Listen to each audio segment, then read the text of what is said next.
Rise and join me in the Pledge of Allegiance.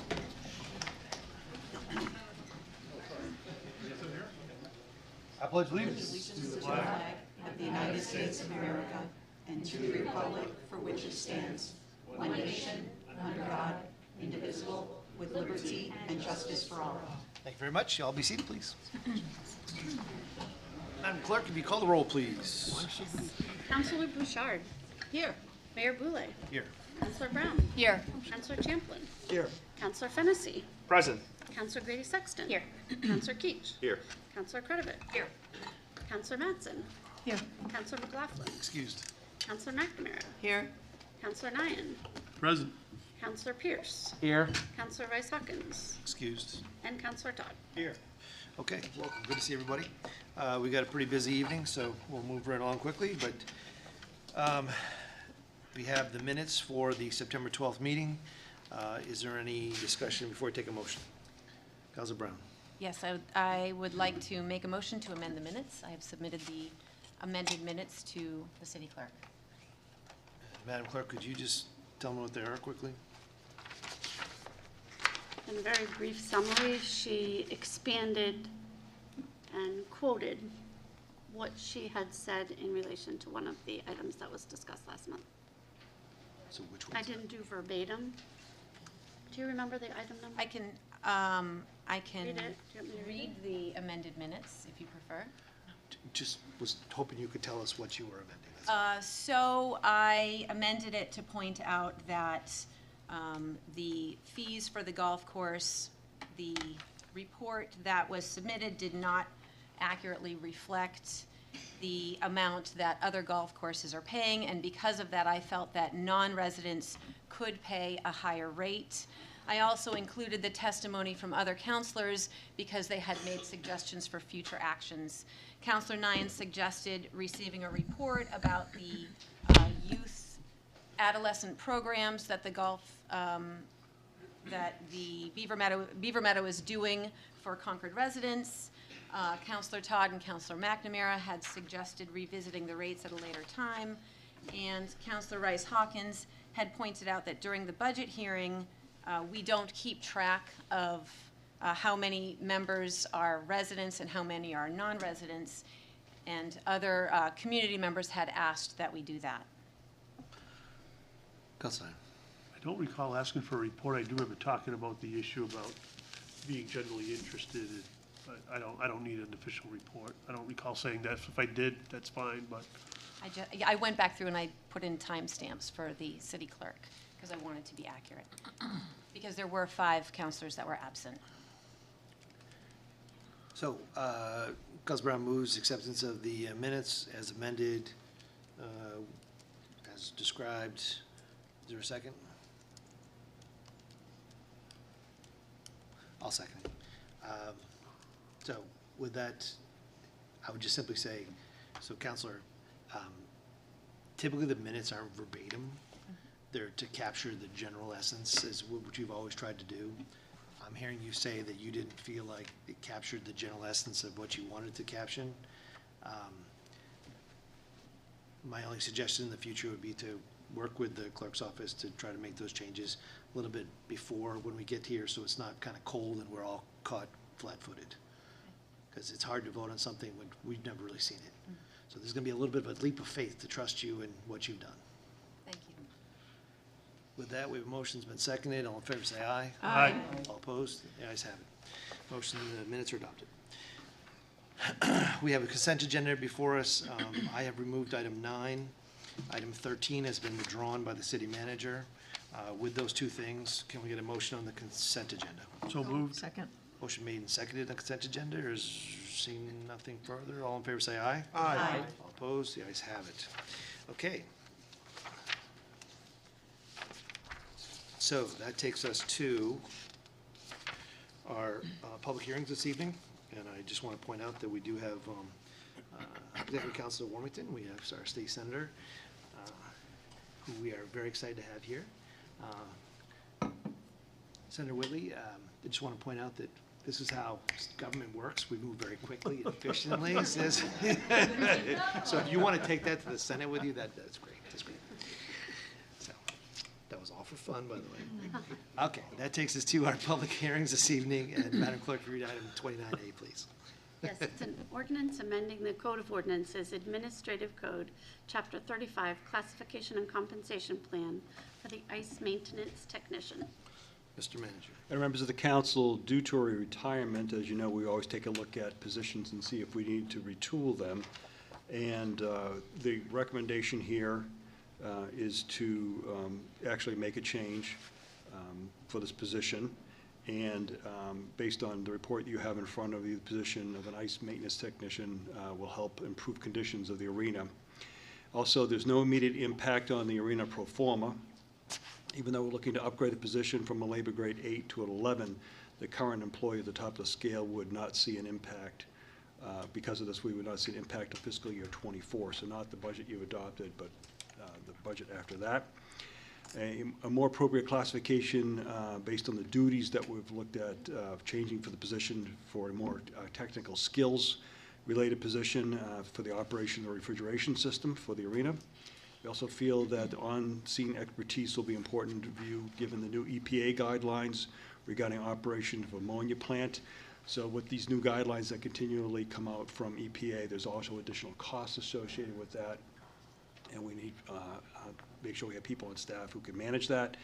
And for the idea is to have a real specialist in ice maintenance. We will require industry-specific certification in this area. This position will serve as the lead for the ice maintenance tech team and comprise mostly a part-time staff, so we need someone to closely manage that. And one of the reasons we command a reasonably high ice rates that are fair in the area are due to the quality of the ice, and we want to protect this advantage. With that, I'd recommend that you modify this position, and then we'll advertise. Thank you very much. Any question for the manager? Council Fennessy. Thank you. Mr. Manager, in the report, it referenced how there'd been a proposal in the prior budget to have a program change request and have this, create a position that'd be a shared position between golf and hockey. I'm wondering, with the change in the classification for this position, are you anticipating that that will remove the need for the request for that position in the upcoming budget? The purpose of that request was twofold. One, to provide this type of specific skill set for the arena, but also be able to work on the pools and bring another skill set to the pools versus someone who just recently retired who had done the pools. But that would also shift some of that cost to the general fund, which is then the taxpayers would have to pick up that cost. So that's why we didn't push forward with that one. Ideally, if you could find an individual who could do that, it might make sense down the line, but right now, we have a way to manage that, and that's why I kept them separate. You're right. I said golf, I meant pool. Sorry. I know where you're going. But, Mr. Manager, isn't it true that we contracted out a lot of services because the person who left couldn't perform those duties, so this new person will be able to see a savings and not contracting out those services where they can do it themselves? That's correct, Your Honor. Any further questions? See that? We'll open the, No, sorry. I'm Councilor sorry, Brown? Mr. Manager, can you tell me how many weeks out of the year is the arena used for ice skating? I'll have to bring. Jeff, would you mind coming forward? He lives for these types of questions. So this is Jeff, as you all know, this is Jeff Bardwell and Chip Chesley. Jeff manages the arena, and Chip is the General Services Director. Good evening, welcome. Did you hear the question? Good evening, yes. How many weeks the arena had ice operations, was that Yep. correct? Yes. It's 7 months, Okay, 7 months. yeah. May I ask a follow-up? Sure. Have there been any complaints about the ice during that time? No, there hasn't been complaints, but anytime there's an open position, we always do a full review of, the person who was in that position was for 35 years, so things have changed a lot since that time. So we always take and look what's the best position for now. So that's where we propose what we're proposing. Of all the events that happen at Everett Arena, what are the highest producing financially? The ice operations is the highest revenue. Is the highest revenue, thank you. Up 90%. I'd have to look at the numbers. Not the cat show? Hard to believe. Be nice to the cats. I am, I'm Jeez. surprised. Why are we picking on cats? All right, any further questions? Yes, I do. Sure. I'm just interested in how many weeks there has been a need for pool maintenance? Because this position would be covering both. No, It's not. I rejected that. Oh, okay, all right, thank you. Then I take back my question. All right, anybody else, questions? Seeing none, thank you very much, gentlemen. Good to see you, appreciate being here. At this time, we'll open a public hearing. Anyone wishing to testify on this item? Seeing none, we'll close the public hearing. Madam Clerk, item 29B, please. It's an ordinance amending the Code of Ordinances, Title II Traffic Code, Chapter 18 Parking, stopping, standing, and parking to do with parking meters. I believe Mr. Walsh is going to join us. Good evening and welcome. Good evening, Your Honor, members of the council. By way of background, in December of 2017, the City Council accepted the strategic parking plan. In accordance with the recommendations of that plan, the city metered an additional 325 parking spaces throughout the downtown area.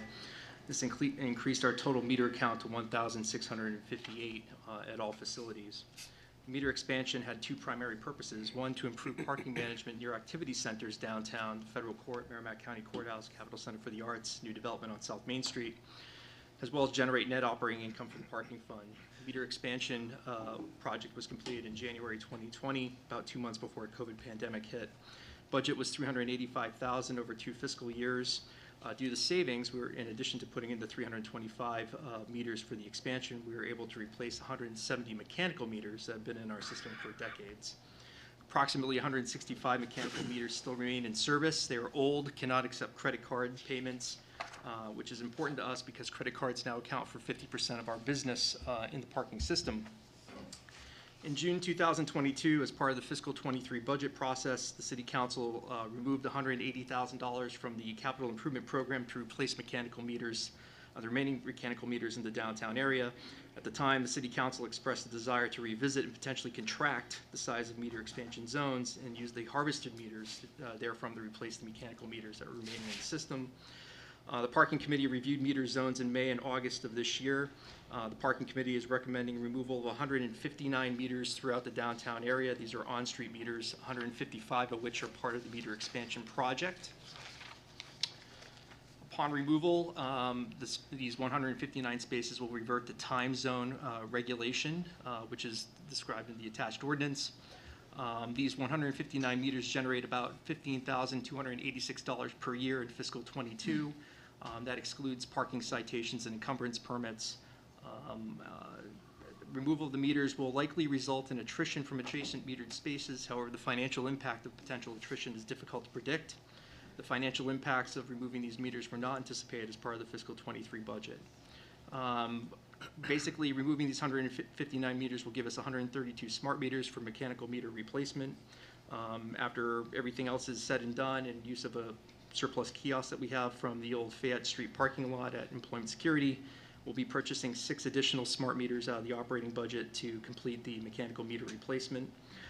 Mechanical meter, it will take some time to harvest these meters and repurpose them to replace the mechanical meters. One of the things we will have to do is update their pay-by-phone decals so the zones will work correctly.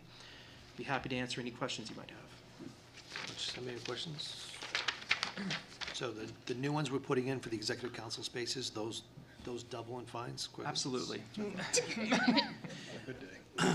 Okay, well, thank you very much. Don't go far. You're up next to this. Anyone wish to testify on this item? Anybody want to come tell us you really, really don't want us to remove some parking meters? All right, with that, we'll close the public hearing. And Madam Clerk, item 29C, please. It's an ordinance amending the Code of Ordinances, Title II Traffic Code, Chapter 18 Parking, stopping, standing, and parking, Schedule 1, Schedule 7, and Schedule 7A. Mr. Walsh. Your Honor, in accordance with CIP project number 78, which is the highway program, which was approved in fiscal 2022, The program has been focused on the reconstruction or pavement overlay of several streets in the downtown central business district and civic district. The work commenced this past spring and will be completed this fall. As a result of the project, the city is obligated to make updates to our parking pavement markings so that they lawfully comply with applicable provisions of New Hampshire state law and the city code of ordinances.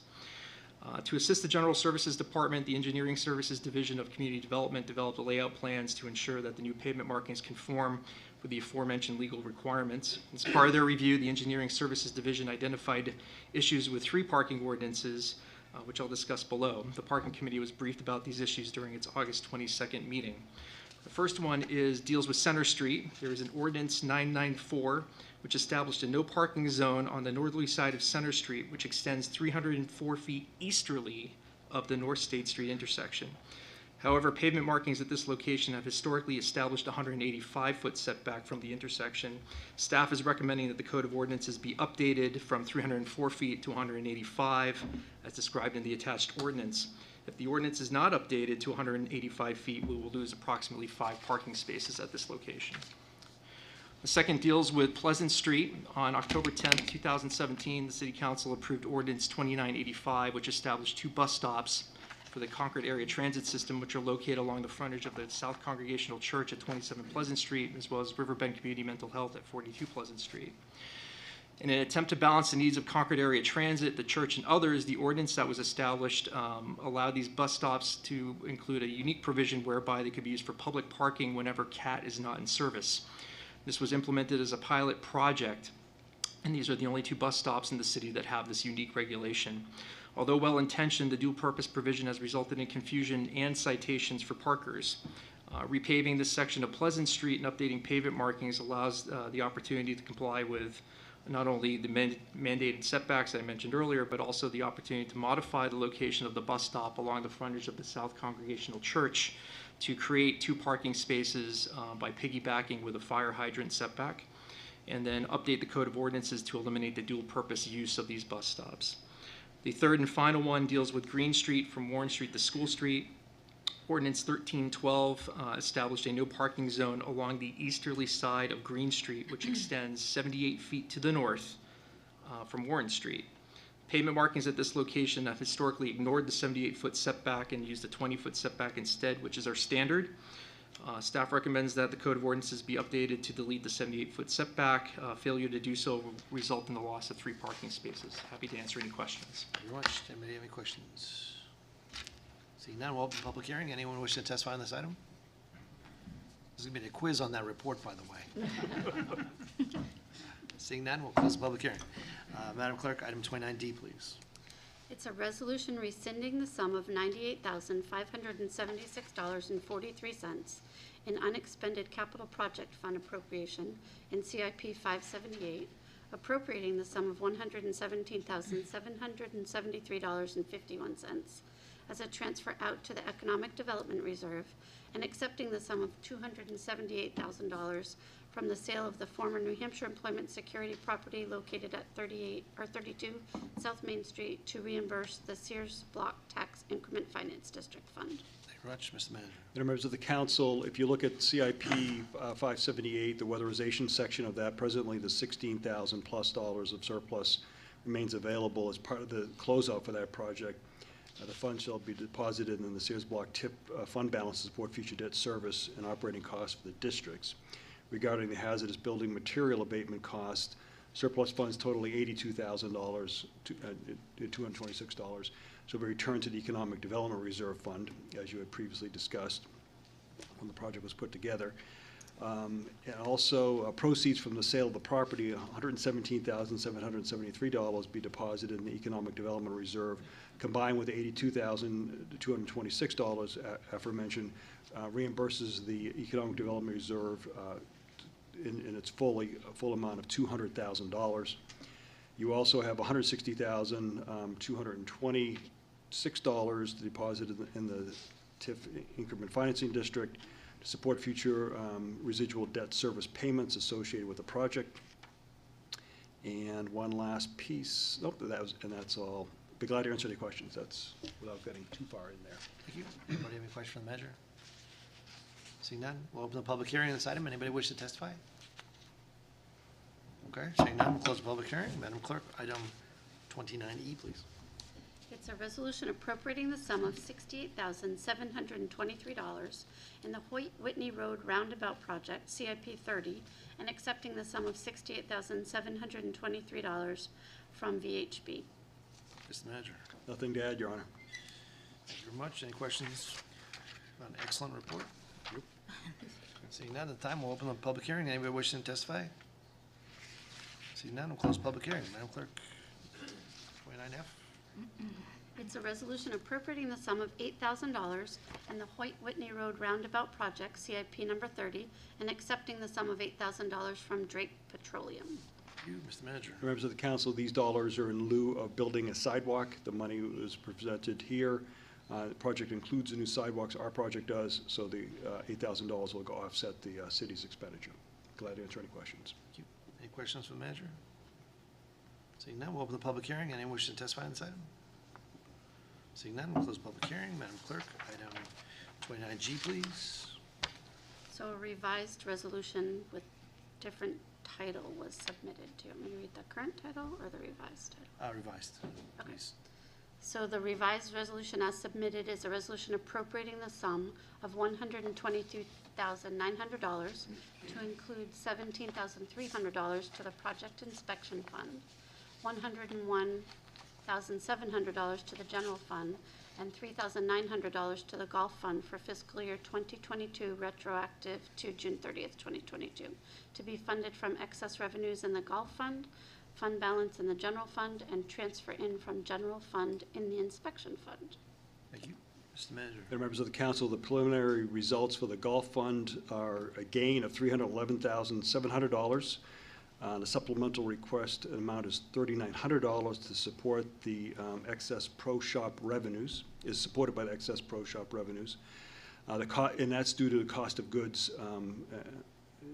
additional cost of goods items. The inspection fund, as you know, we've closed out the inspection fund as part of fiscal year 23, so the funds here will offset and close out that account.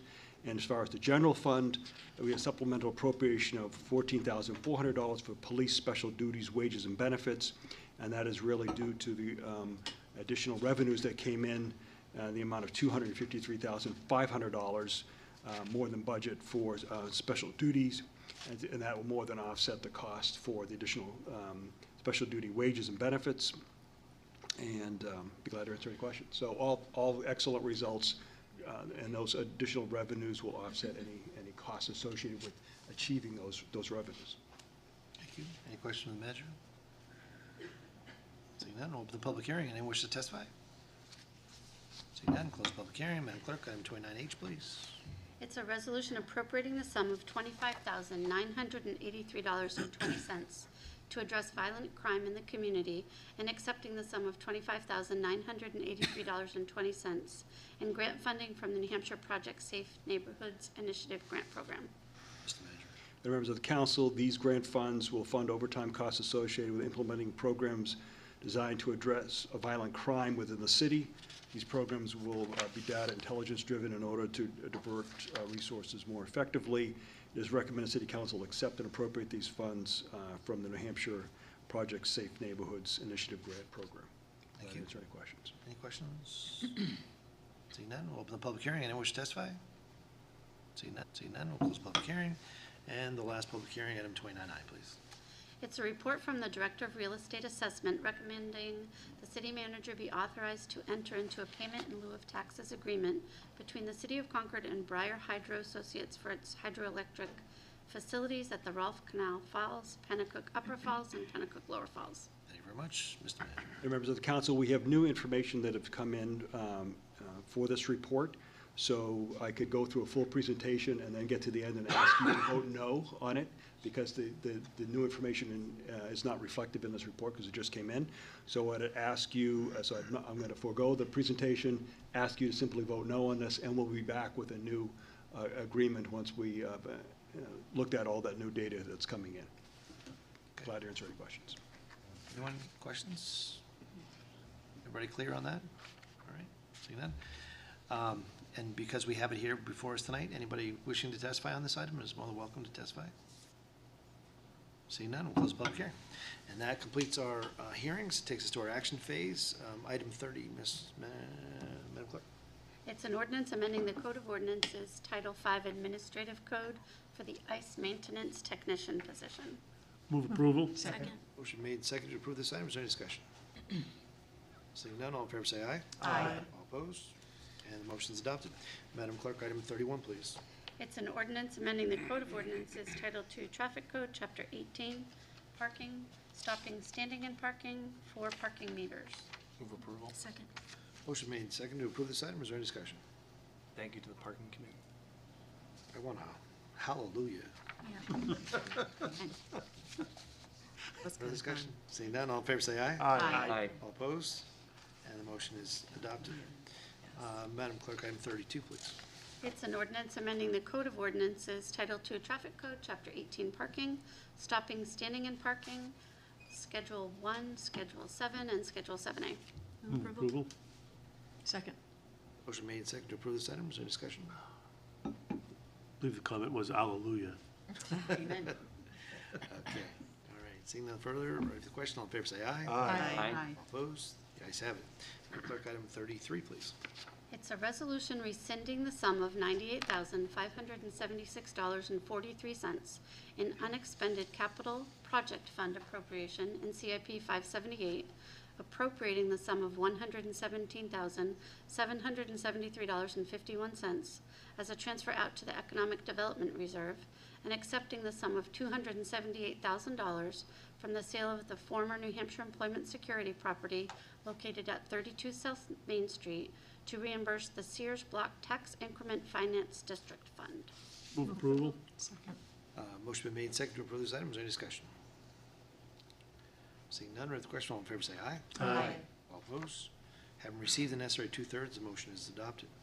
Madam Clerk, item 34, please. It's a resolution appropriating the sum of $68,723 in the Hoyt Whitney Road Roundabout Project, CIP number 30, and accepting the sum of $68,723 from the firm of VHB. May I have a motion? Second. Motion made, seconded to approve this item. Is there any discussion? Seeing none, all in favor say aye. Aye. All opposed? Have received the necessary two-thirds, the motion is adopted. Madam Clerk, item 35, please. It's a resolution appropriating the sum of $8,000 in the Hoyt Whitney Road Roundabout Project, CIP 30, and accepting the sum of $8,000 from Drake Petroleum. Move approval? Second. Motion made, seconded to approve this item. Is there any discussion? Seeing none, all in favor say aye. Aye. All opposed? Have received the necessary two-thirds, the motion is adopted. Madam Clerk, item 36, please. It's a resolution appropriating the sum of $122,900 to include $17,300 to the Project Inspection Fund, $101,700 to the General Fund, and $3,900 to the Golf Fund for fiscal year 2022, retroactive to June 30th, 2022, to be funded from excess revenues in the Golf Fund, fund balance in the General Fund, and transfer in from General Fund in the Inspection Fund. Move approval. Your Honor, I'm recusing myself from this vote. Okay, which part? The part that pertains to the police, Oh, got it, third That's part. the next Gotcha. item. no, there's part of this. That's in 36, yep. Move approval. I already took a motion made approval. We have Council Brown recused herself from the third section, I think, I believe it was. Yes. All in favor say aye. Aye. All opposed? Have received necessary two-thirds, the motion is adopted. Madam Clerk, item 37, please.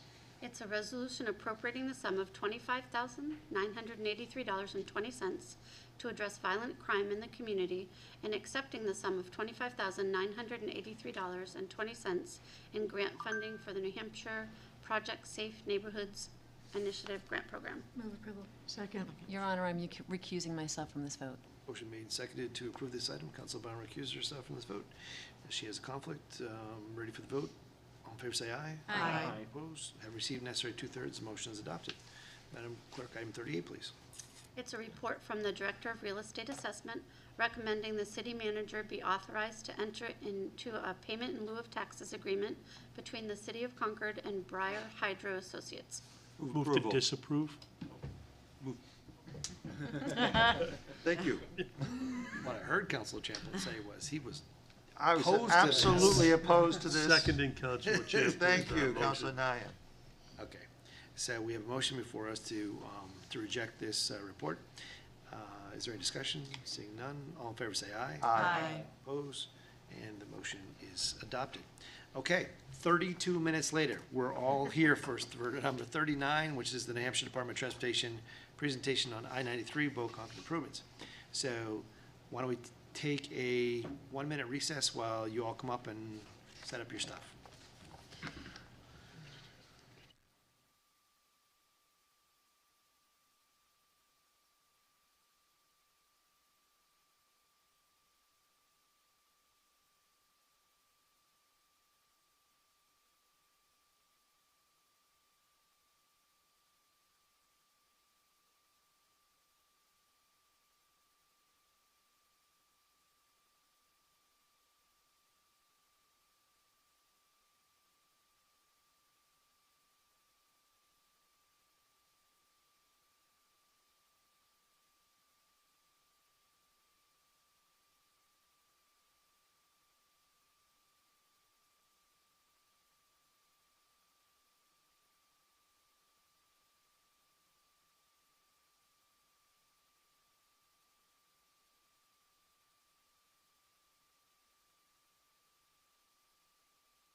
Just introduce by saying, so tonight, the purpose of this evening is for the Department of Transportation and its consultant to give an overview to the I-93 project. I will add that in our packet, we have a advisory committee. It's called TPAC, or is referred to as. It stands for Transportation Policy Advisory Committee. That committee has met several times and come up with some recommendations, which I believe you gentlemen both have.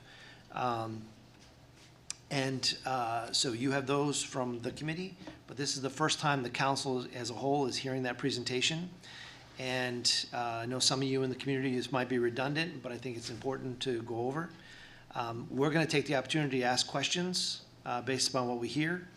And there will not be a public hearing tonight on this particular piece. But in the next meeting, in November, we will have a public hearing on this project. So everybody gets to take in what they hear tonight, take a look at what TPAC made for recommendations, think about it, come up with what you think is the best way to move forward or not, or however you want to approach it, and then you come share that with us in November. Okay? So everyone, it's our opportunity to ask a few questions, and I'll turn it over to you. Well, thank you very much. I'll first introduce myself as Jason Add. I'm the New Hampshire DOT project manager. Many of you knew my predecessor, and you probably have had the opportunity to meet Gene McCarthy from McFarland Johnson over the past 20 years. So I guess I first want to thank the opportunity to present and provide at least a little bit of information as far as what our ask is. Today is not the long presentation that we did for TPAC back in August. We've tried to boil this down into about 20, 30 minutes, and certainly there's plenty of opportunity for question and answer. I really want to appreciate and thank the TPAC members for their thoroughness and attentiveness. I'm sure many of them know the project better than I do at this point.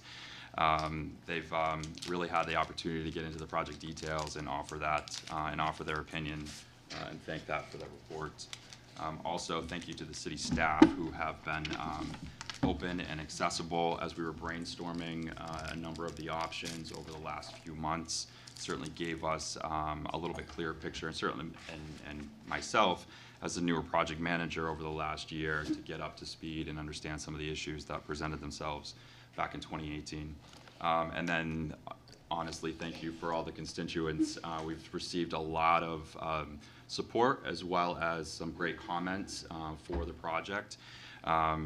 And I think it's just a testament to how we've been able to ignite the project over the last 6 months and really bring it to the forefront. So the reason we're here is back in 2018, we hosted a public hearing, and the city did not support the 2018 public hearing proposal because it didn't support the vision. So back in 2019, Don Lyford, the MJ team, they held a couple stakeholder meetings to basically explore some of the alternatives that were presented, including what we called the flip, where Loudon Road goes over 93. And I think it gave us an opportunity to kind of explore and evaluate really the ramifications of flipping the design. It truly gave us that opportunity to scope, understand the cost, as well as the disruption for Loudon Road, where we anticipate it could potentially take 2 to 3 years with the construction of the roadway as well as the utilities that are in there. Unfortunately, in 2020, the pandemic hit, and that kind of slowed us down. I would say 21, 22 have been really an opportunity for transition as Don Lyford retired, and I was able to kind of step in, and then certainly I think get back up to speed as far as what we can and can't do. So I think a couple things that beyond the periphery that I sort of feel were the themes that we try to address in the proposal is really, I think, first and foremost, the gaps in the Merrimack River Greenway and how we could effectively complete that within the project corridor. Certainly accessibility for Fort Eddy Road and Loudon Road, and I think you're going to see that with the inclusion of the exit 14 northbound on-ramp. There's some challenges associated with the New Hampshire DOT rail, the transfer of ownership with CSX within the Store Street property, and how the economic redevelopment of that parcel, as well as the city's project to extend Store Street. And I think there was also some, ancillary issues with exit 13, Old Turnpike Road, as far as how traffic is exiting exit 13, entering Manchester Street, and how we manage traffic. So the city had proposed initially to have the Old Turnpike Road, upgrade of that facility under the previous package, and I certainly think that what we have here. So generally what we're asking for tonight is really an acceptance of the proposal. It doesn't mean you have to agree with all of the ask, and I think that we've had a number of different suggestions for the project as we move forward, but we certainly want to be able to move this project forward. It's part of the 10-year plan. The charge that the DOT has is really to bring this project forward within that plan. And there's a tremendous amount of benefit as well to the city of Concord and the town of Bow. So I'm thinking with the support that we have with your support over the next year, we certainly have that opportunity to have further public engagement. We'll certainly be able to refine the design and look at the permitting and then carry that forward to a public hearing. Jean has been tremendous effort here to help boil this down, educate myself over the last few months. He's certainly done a great job with the presentation that's available with the TPAC presentation, the TPAC meeting that we had in August, and I'm hoping that he can kind of walk through some of the high-level points here today, and then obviously answer some questions. So thank you. Appreciate it. Just before you go, can everybody hear in the back? Okay, All just make sure you talk directly to them. You can hear me too back there, right? All right. All right, thanks, Jason. So, as Jason said, this project goes back quite a ways. I think even the mayor has been on this project for about 20 years, along with some of us. Yes, and so as Jason said, we culminated with a proposed project in 2018. This is a project that we went through an environmental document that was circulated. We went to a public hearing in November of 2018. This is the project that was presented. It includes an expansion of I-93 and some upgrades of the 7 interchanges that are impacted by this project. There are 7 interchanges within this segment of I-93. We were obviously trying to address congestion issues, safety issues, access issues, environmental issues, stormwater. There were a great many things that we were trying to achieve.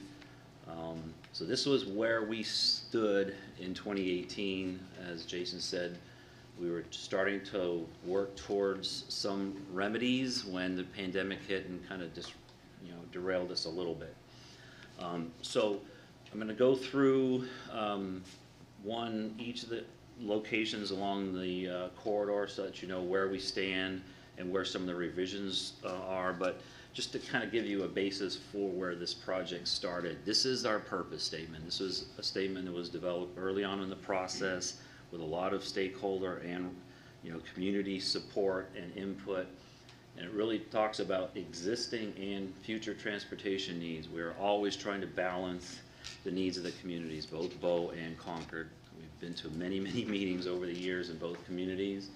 And we're really trying to create a safe and efficient transportation corridor. So that's really the foundation of everything we're trying to do, and everything that we are proposing, we weigh against this project purpose. So fundamentally, this is an expansion of I-93. So the top image is what's out there today. Predominantly, this is a 4-lane interstate. There are some 3-lane in the southbound direction. There's some 7 lanes out there, but it is predominantly a 4-lane interstate through Bow and Concord. The proposal is to expand it to a 6-lane. It's a basic 6-lane interstate, so we're adding 1 through lane in each direction. That is the proposal. In addition to that, because of so many interchanges on this corridor, we are also proposing auxiliary lanes. So these are lanes that would start when you get on an on-ramp, and instead of you merging, you would have a lane until the next off-ramp where that lane would terminate. So these are shorter duration, and they're just between the interchanges, and for the most part, between all the interchanges along I-93, we have proposed auxiliary lanes in both directions. So this is from an expansion perspective.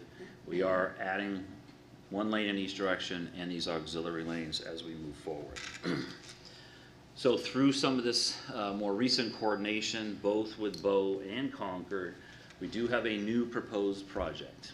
So in 2022, what you see here in red dispersed are several locations within the corridor where we have proposed changes that we will have to further incorporate into the project. So specifically, there's 1 revision on exit 1 off of 89 in the town of Bow. This was at the request of the town of Bow. This has been presented to them and they have concurred, and we have support from the town for that revision.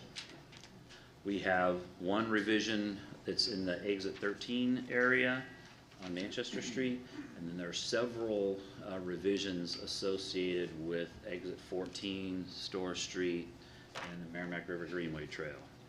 So what I'm going to do is I'm going to kind of go through all of the segments within the city of Concord, tell you where we were, what we're proposing to do, so you can kind of have a full understanding of what the current plan is for the whole corridor.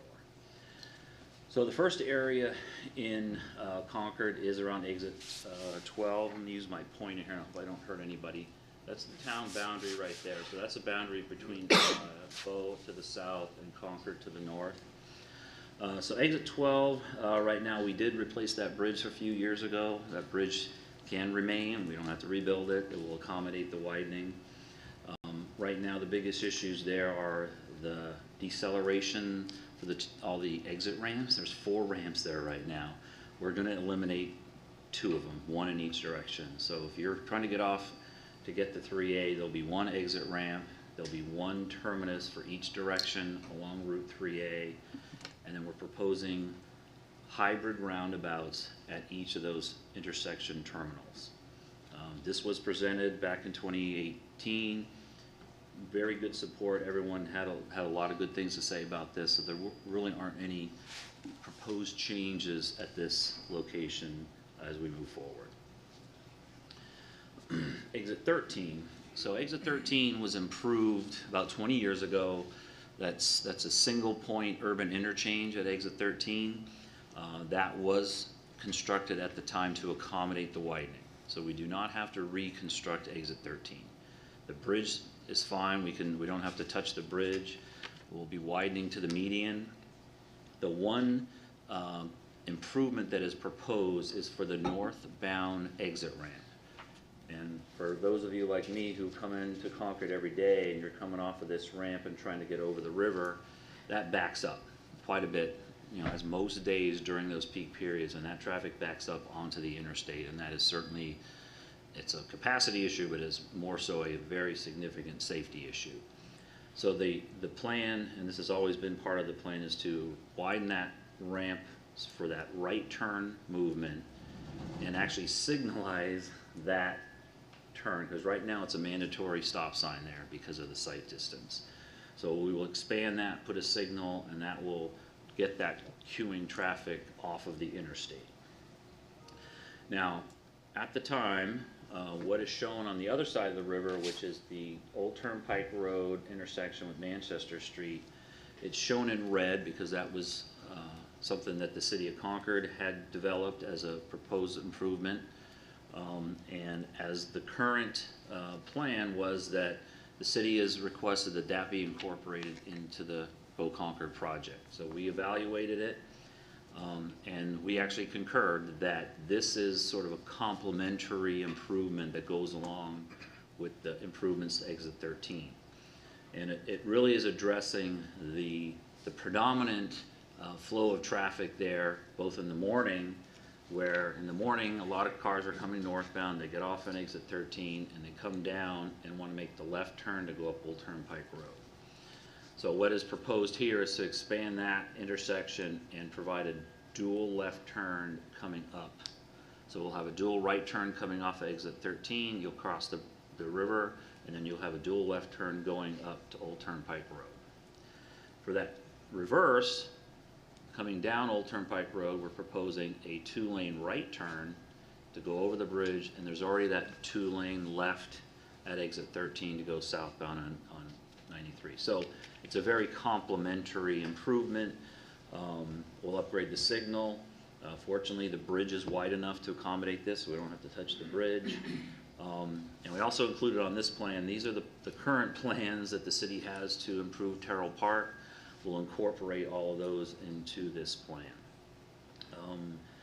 The TPAC recommendations you'll see later also ask that we look at the connection of the sidewalks on Manchester Street to Terrell Park, to Old Turnpike Road, and also to the trail system that's on the other side of the river, to try to integrate all of those together, and that's something that we feel we can certainly accommodate as we move forward. So again, that is something that that is part of the new project as we move forward. So I'm going to skip exit 14 and go to exit 15. Currently exit 15 has a full cloverleaf interchange. It has a 4 loop ramps. There's a lot of that weaving that happens within that interchange. The proposal here is that this will be a clover stack. It's a unique configuration. Essentially, we're removing this loop ramp and replacing those with directional ramps and by doing that, we eliminate all of the weaving that happens within exit 15. So that's both for the I-93 weaving and for the 393 weaving. All 4 of those are eliminated with this configuration. Everyone we talk to thinks this is a great idea. It stays within the footprint of the existing interchange. We had to add 2 bridges, but it really accomplishes a great deal of safety and operational benefits. So that is going to remain, and no changes to that as we move forward. So for exit 14, this is what was proposed during the public hearing of 2018. It was to retain the existing configuration not only of the interchange, this is what we call a diamond interchange, it's a very simple configuration. We were retaining the configuration in that 93 would continue to go over Loudon. Loudon would stay at its existing elevation. And then we also were eliminating the northbound entrance ramp from exit 14 Loudon Road. That was done for a few reasons, to try to minimize impacts to the other side, both Stickney Avenue. We have some historic properties. So that was done for those reasons. The volume of traffic on that ramp was lower. So that's kind of where we were at that time. So what we're proposing to do now is a partial return of that northbound ramp, and I'll explain that in more detail in a later slide. We're planning to relocate the existing rail, and that would afford the city the opportunity to extend Store Street as they've always meant to. There's also the extension of the Merrimack River Greenway Trail, which I'll show in much greater detail. But we still retain the existing configuration. We are not intending to flip exit 14. So I want to go through each of these because I think these are the real key added, and revisions to the project as we move forward. So this is looking at the revised configuration of this area with the exit 14 northbound ramp restored, except that this will only be for people heading westbound on Loudon Road who can make the right turn to head northbound. So this allows anyone coming from the Heights or for Fort Eddy Road to still get onto I-93 at this location. It would not allow anyone coming in the eastbound direction to make that left turn. So we do not want to reintroduce that signal. It's one of the benefits that we had of the old configuration was eliminating one of those signals, which is anyone who drives through there, like I do, it's a problem to have so many signals in that direction. So it does bring back that weave because we had eliminated that weaving condition between exit 14 and 15. It's still a short weave, but the volume of traffic on this ramp is still very low. So it actually operates fairly well just because there's so much less traffic on this ramp than all the other ones. So right now the intent is to include this in the project and with an additional cost of about $4 million. The cost is really associated with the fact that we're really trying to thread the needle here. We really want to avoid impacting anything on either side of the interstate here, so there are retaining walls that will be necessary to really confine the improvements to the existing corridor. The next one is the expansion of the Merrimack River Greenway Trail. So a couple things to mention on this graphic. We put this together in a little bit more landscape way to kind of show all the ideas that are coming about in this area. So on the far lower right, this is where the Merrimack River Greenway Trail is going to come up on the other side of the river. Right now, the Loudon Road Bridge over the Merrimack River is a city project. It's a federally funded city project that now is going to be expanded. So that bridge is going to be widened so that it can accept the expanded trail. So and the plan is to put a very wide, 14-foot wide, multi-use trail on the north side of that bridge up to the other side of the Merrimack River. So we've been asked to look at ways to then take it from there, get it, around 93, back over to the other rail corridor where the Northern Rail Trail will eventually extend further to the north. So we worked up several alternatives for how we could accomplish that. There were, I think, 6 different alternatives. Those were presented to TPAC. They came back with a couple of their preferences, which we sort of knew were coming, so we included those on this graphic. So the intent then is to take that trail from the north side of Loudon Road, have it come across Fort Eddy Road. We will carry it on the north side of Loudon Road. We would retain that 14-foot width. That was a request from TPAC. That's something that we can do. And then one of their options is just to continue going up Loudon Road over the existing bridge, which would have to be widened, and carry it up to Main Street. And that would kind of complete that whole connection from downtown to the other side of the river.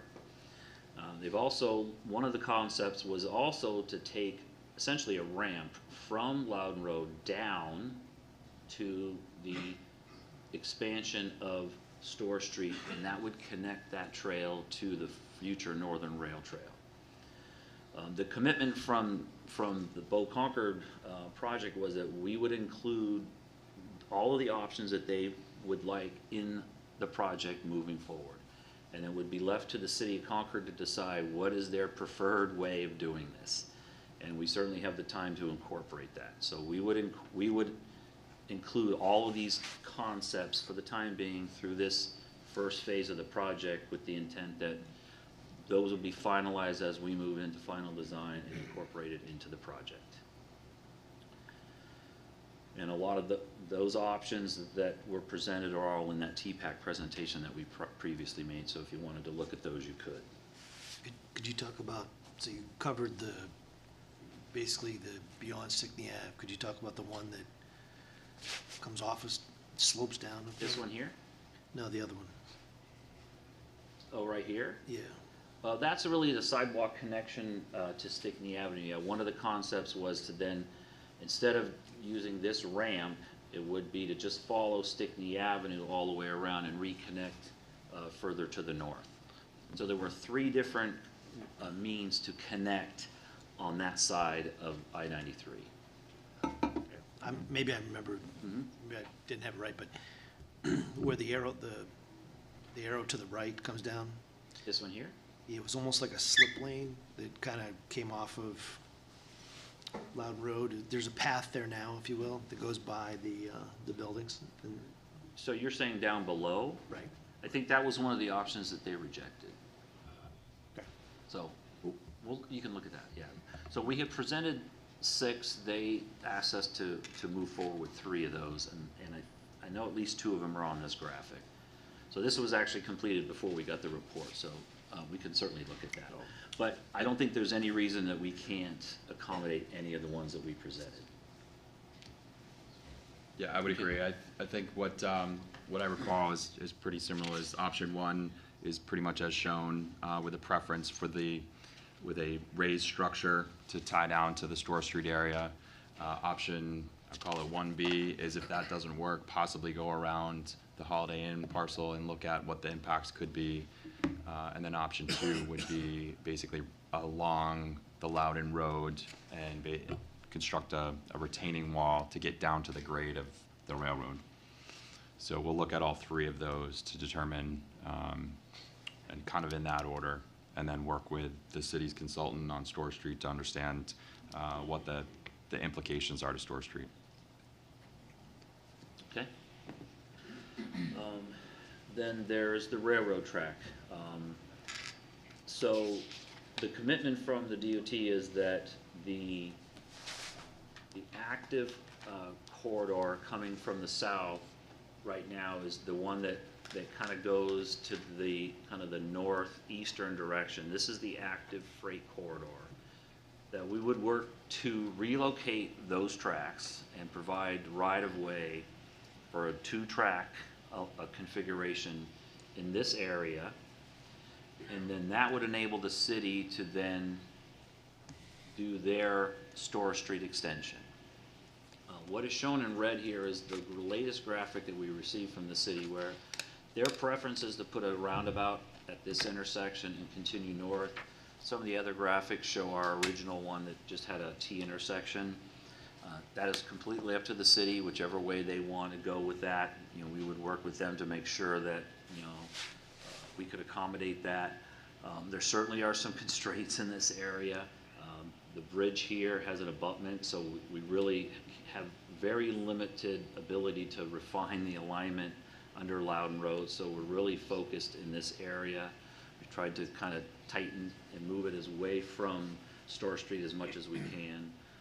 But as part of Bold Concord, we would look to make this relocation, and we just need to be fair about this, that there's a lot of property that's owned there by different owners. The city owns property, the state owns property, the railroad owns property. There's going to be a lot of land transfers that will be required. So this is, it seems simple, but it is a challenging endeavor to make this happen. But this is what we're suggesting would be incorporated. So, in summary, as we move forward, kind of highlighting the safety goals that we've always been trying to achieve on this project, which was to address some of the deficiencies and limitations. There are 5 red list bridges on this corridor. That means those are projects that are in need of some work. It's not necessarily that they have to be replaced, but they need to be upgraded. Those will all be dealt with by this project. There are crash issues on this corridor because of some of the deceleration issues, the weaving issues, the congestion issues. So we want to reduce those crashes. The weaving that we would talk about, because there's so many interchanges, there's so much interaction between mainline traffic, interchange traffic. That weaving is just people getting on and off the corridor. That creates congestion issues, but it certainly is a safety issue. There's the deceleration, certainly at exit 12, we're going to address. And obviously we really want to address that congestion. There's congestion that's happened out there every day, and it's something we definitely want to address. From the city's perspective, safety helps everyone who's in the city. I mean, the residents, the people like myself who have to drive into the city every day, we want to address those safety interchange issues and the intersection issues. So we're proposing to fill in the gap of the Merrimack River Greenway Trail as part of the project. We're also accommodating pedestrians and bicyclists on all the local streets that are impacted by by this project. We are proposing sidewalks, bike lanes, to connect to the city system. Stormwater treatment is a very significant benefit to this project. Historically, there's been almost no stormwater treatment of the water coming off of I-93. Most of it was discharged directly into the Merrimack River. Some of the recent projects the bridge projects down at 89 and exit 12, we've actually been able to include some stormwater treatment there. But this project's going to treat most of that water, so it'll be a significant improvement for water quality. This is a very major project, but we have kept the improvements for the most part within the existing right-of-way, so that there really are minimal impacts to properties within Concord and Bow. So that, I think, is something that would be surprising how few impacts that we do have on this project. Obviously, we're going to relocate those railroad tracks to help the city with their Store Street extension. Reduce emissions. Cars, queuing and lining up. There's a big issue with emissions and fuel consumption, which we're always trying to deal with. And then, obviously, congestion. There's congestion on Interstate 93, but that congestion does, impact local streets. There's a lot of diversion of traffic, during those heavy peak periods. And we're certainly seeing a lot of that on city streets. So that's another benefit that we see from the project for the city of Concord. So I want to talk a little bit about traffic. One of the things that people seem to think that this is only an issue of people who are driving through Concord, but it really isn't.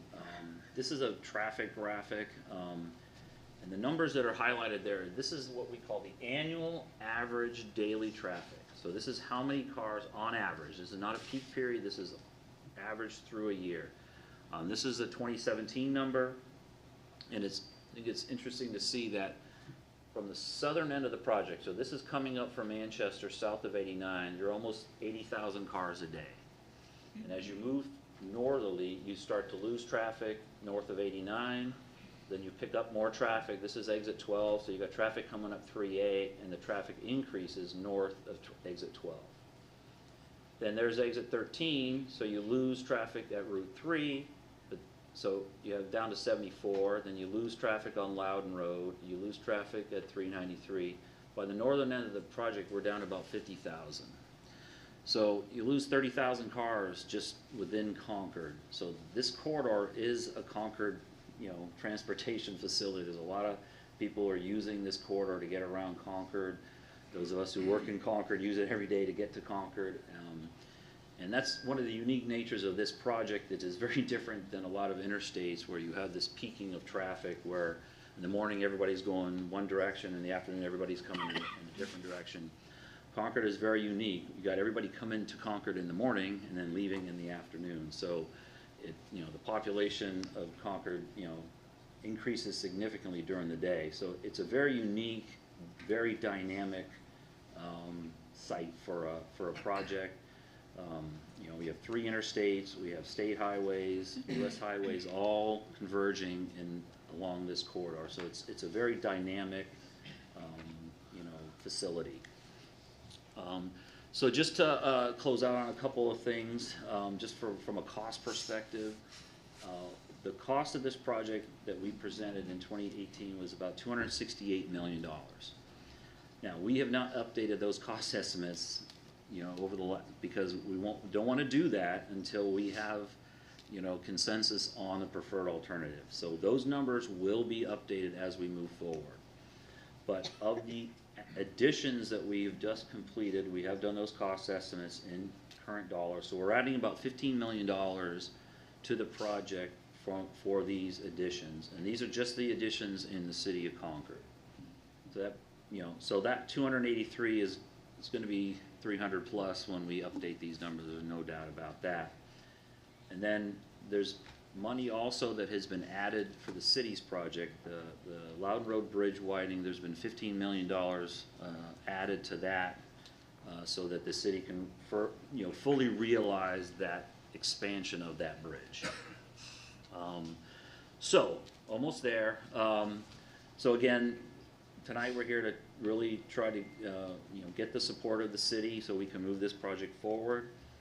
Once we have a preferred alternative that we have support, we will definitely be having further public informational meetings. There will be a lot of new information that we'll want to make sure that we give out to everyone who was interested, all the stakeholders, residents, and so forth. Then we have to revise our NEPA document. It's old now. It's been 4 years, so we have to update it. We have to add all the new revisions, and that's going to take us some time. So we'll do that, next year, with the goal of having a public hearing, a revised public hearing to deal with all the changes about a year from now, and that would have then allowed the project to move into final design in 2024. Just a yeah? quick point of clarification so that everybody understands the kind of the phases of design. Currently, we're in preliminary. The goal is to get a NEPA document, which basically is understanding what the proposed action would be, and then go to a public hearing. That's really kind of like step one for us before that we can then move to final design, advance the actual permit plans, as well as the construction documents in order to build it. So, usually it's 2 to 3 years per phase. In a large project like this, it's much longer for the preliminary design phase. So just to we're still in the preliminary design. We're looking for your support because there's a lot of work that McFarland Johnson has to do. We have to update the traffic document.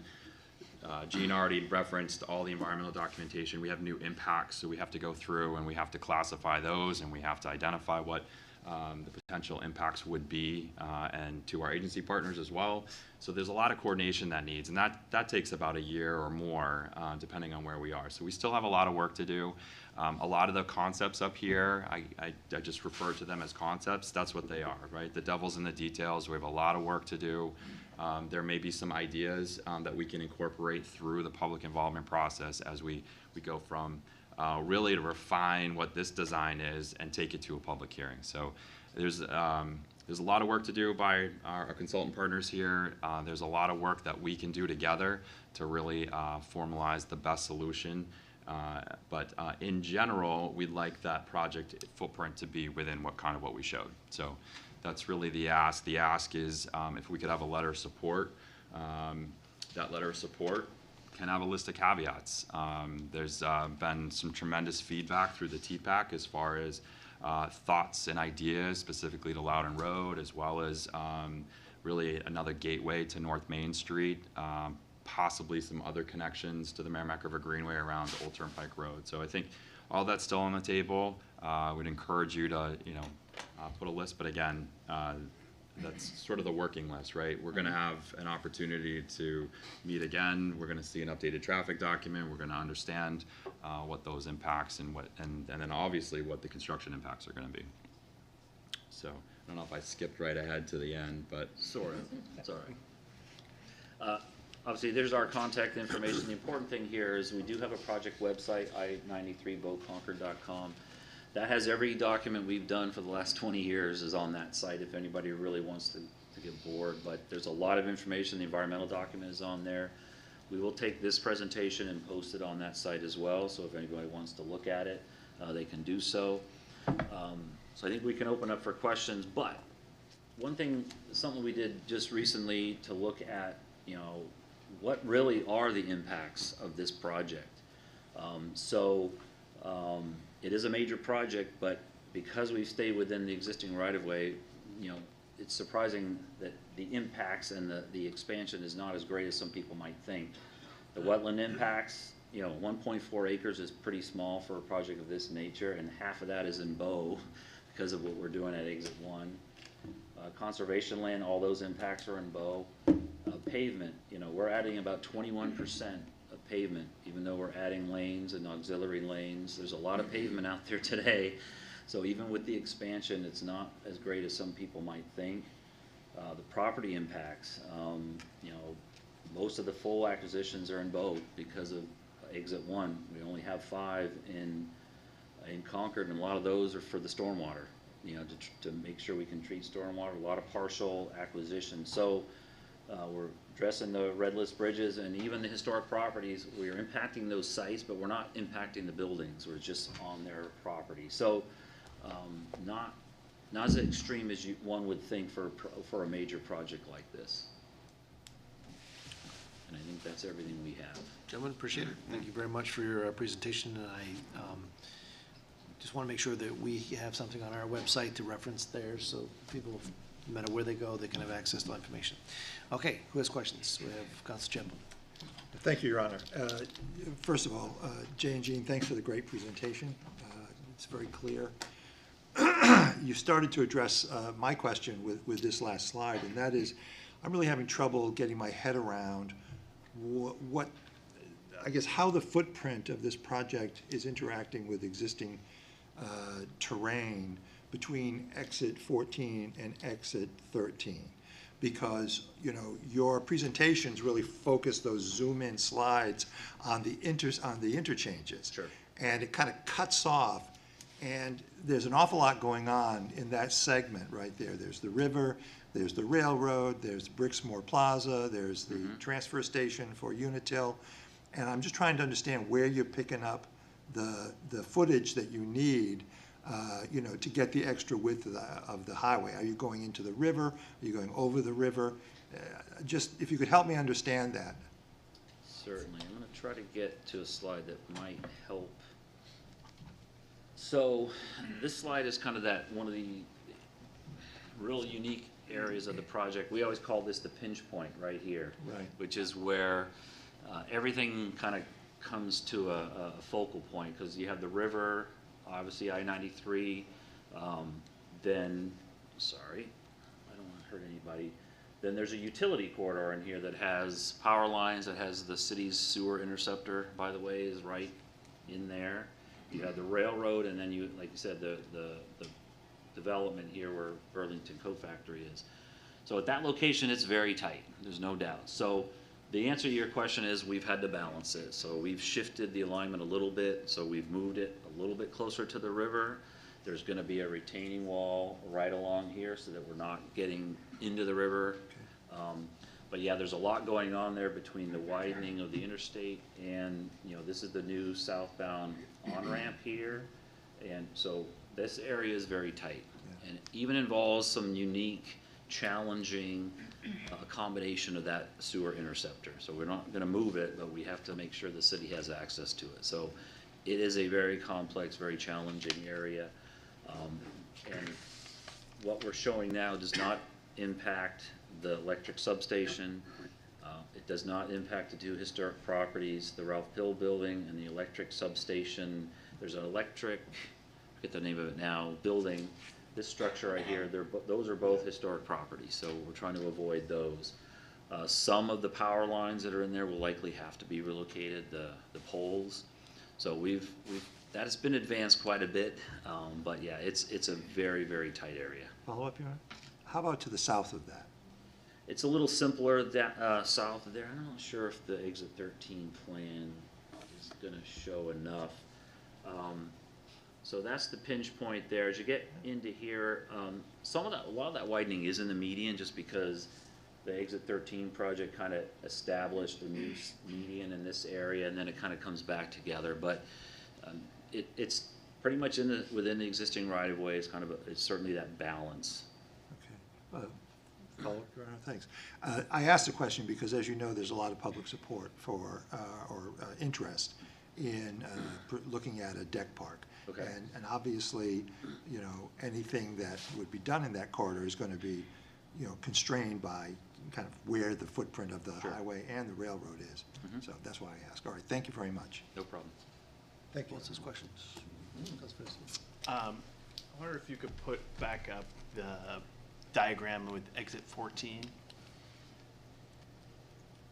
So you want to look at the newer version? Yeah, so I just had a question about just north of the interchange on where you have Stickney Ave and some of the green.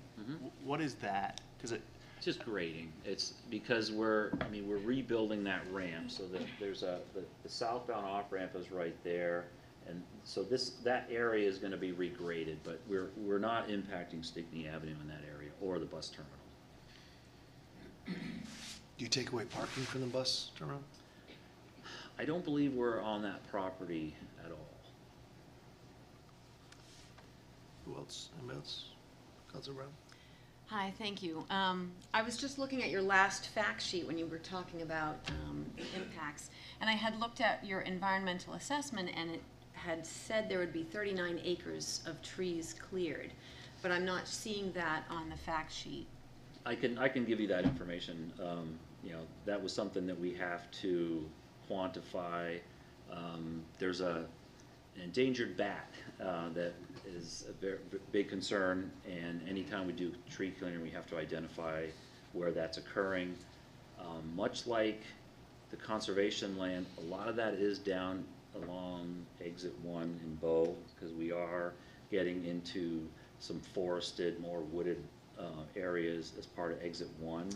I believe it was closer to Basin Street area. There's some impacts on Basin Street. I'm not sure if this graphic 13 is zoomed in. So this is Basin Street right now that comes from Hall Street and parallels, and it dead ends right here. And then there's a trail connection that goes underneath Manchester Street. These right here, there's 3 parcels right here that are part of that number for the impacted parcels in Concord.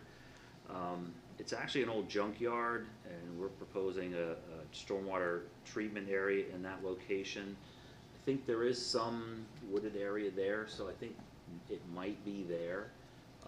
Then the ramp itself, right here, to widen that ramp, there is some wooded area down there that that's likely part of that impact. I follow. So I just want to draw your attention to the report. I was on TPAC, or I am on TPAC, and we attended 4 meetings, and we had a lot of public input in those meetings.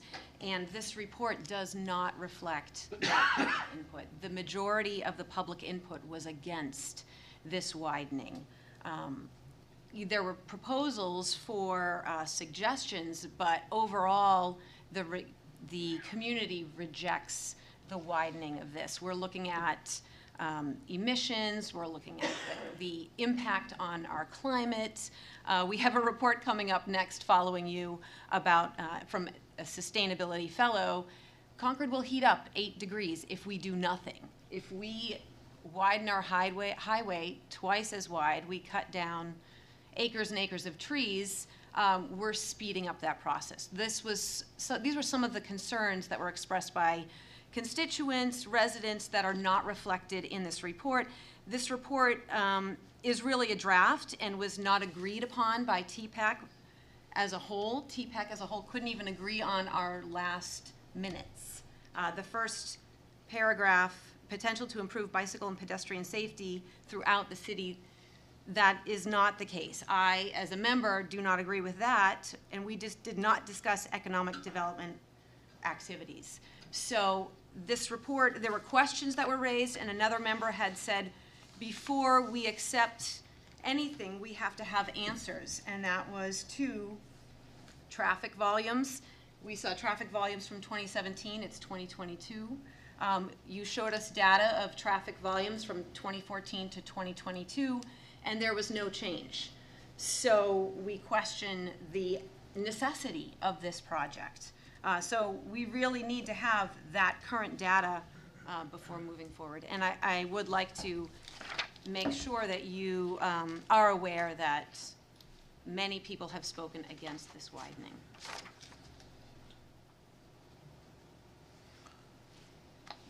Thanks, Your Honor. Thank you very much for your report today.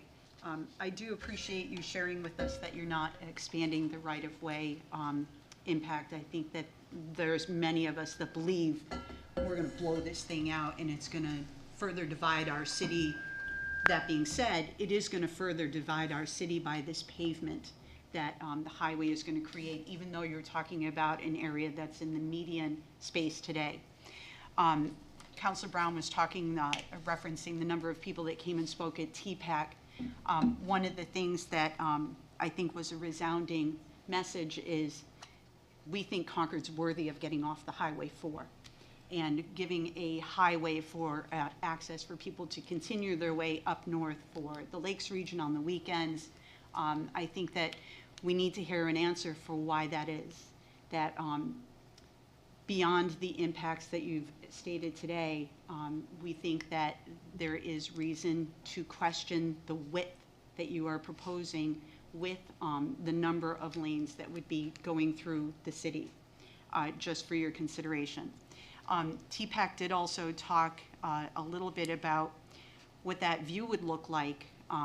Many people actually were in favor of that reverse bridge idea, that the highway go below and that Loudon Road go over, so that we could minimize that view of what the highway through the city was. I'm curious why that particular recommendation was removed from consideration to the city of Concord and the impacts for particularly exit 14. So I guess I'll start with the flip, and we can sort of work our way backwards. Hopefully I'll capture most of them. As far as the flipped version, I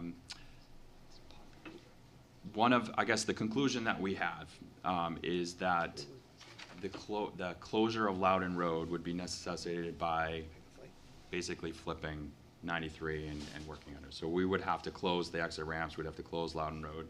The construction of the bridge, the highway, the Loudon Road Bridge would be at least 2 years based on what McFarland Johnston, and that does not include the utilities that are owned by the city, Unitil, and many of the other private providers. So there's a tremendous amount of coordination that's required for that. And I think that was the takeaway, that we'd be shutting down Loudon Road for nearly 3 years. If that is a proposal that we need to bring forward, I guess we again would need the city's support to close down Loudon Road. Like to sit here as the project manager to say I'm going to shut down Loudon Road for the goal of the the state, I guess I need community support. So if that's what you're asking us to do, then certainly we'd want the city to be a partner in doing that. So as far as the additional pavement, we certainly, we have our environmental regulations that are set that we need to account for the additional pavement. I think one of the main goals that I want to sort of capture here is the idea of connectivity to the river and how the Merrimack River Greenway and the width added to Loudon Road itself is really predominantly for the bike lanes, the shoulders, the buffer space, the shared use path, and creating that connectivity. So really, we're trying to extend the vision that we see from the department standpoint by the ask to widen Loudon Road Bridge. So I think we were trying to bring all those details together. Now, if there's a difference of opinion, certainly willing to take that back to our leadership to discuss it more. But up until this point, I hadn't heard the flip as something that would be supportive by the city. And that may just be the miscommunication from my part. Follow-up, I think some of it comes from the fact that we have community members that would like to do a deck park that covers your highway. And I think that a deck park can be separate from the Loudon Road area. I think, Gene, we had McFarland Johnson sort of look at the viability quickly within the exit 14, what he commonly refers to as the pinch point. There's the interceptor, the transmission line, there's the ramps, there's really not a lot of riverbank there to basically connect into. So, it may be more feasible a little further south. It's a lower point in the profile. There may be additional width because of the south rail yard and possibly some other connectivity or an option to connect into this west bank of Terrell Park. I think there's some other opportunity. We sort of looked at it at a high level just to understand, but it's really challenging where the Ralph Pill building is, the interceptor. It may not be the most feasible or the best spot, understanding that that is the vision of 2020. It just may not be the best spot for that deck park. So certainly looking forward in the future, if we can disconnect the idea of the deck park from Loudon Road and have something that, that we can certainly look into to make sure that we don't preclude the design of as you advance it, that's something that we want to look forward to. Thank you. Thanks. Anyone else? Anyone else? So just because I think it's important to point out, not directly to you, but I think that my fellow counselor is correct that this report from TPAC does not necessarily reflect the feelings of everyone who testified before us. I think that's correct. I do think that our city traffic engineer, who did an excellent job putting this together, this report does reflect the majority of the TPAC members. It may not reflect all members of TPAC. There is clearly, separate opinions and such, but the report does reflect the majority of those who were present at the time. So I just want to make sure we're correct, and it doesn't reflect the public everything, but it's reflected the committee. So, but that's why we're going to have a public hearing next month to give everyone a chance to talk to the council about how they feel and where they like to see changes and what they want it to look like. Can I ask Sure. one question? Gene, I'm just thinking of this now. Gene, when you talked about the traffic on 93 and the local impact and obviously the whole state of New Hampshire has the east-west problem of getting from one part of the state to another. And that's true also in Concord, where really a lot of it's limited by the bridges that we go across. So there's almost a necessity to head towards 93, in essence, right, to get across from one side of the river to the other.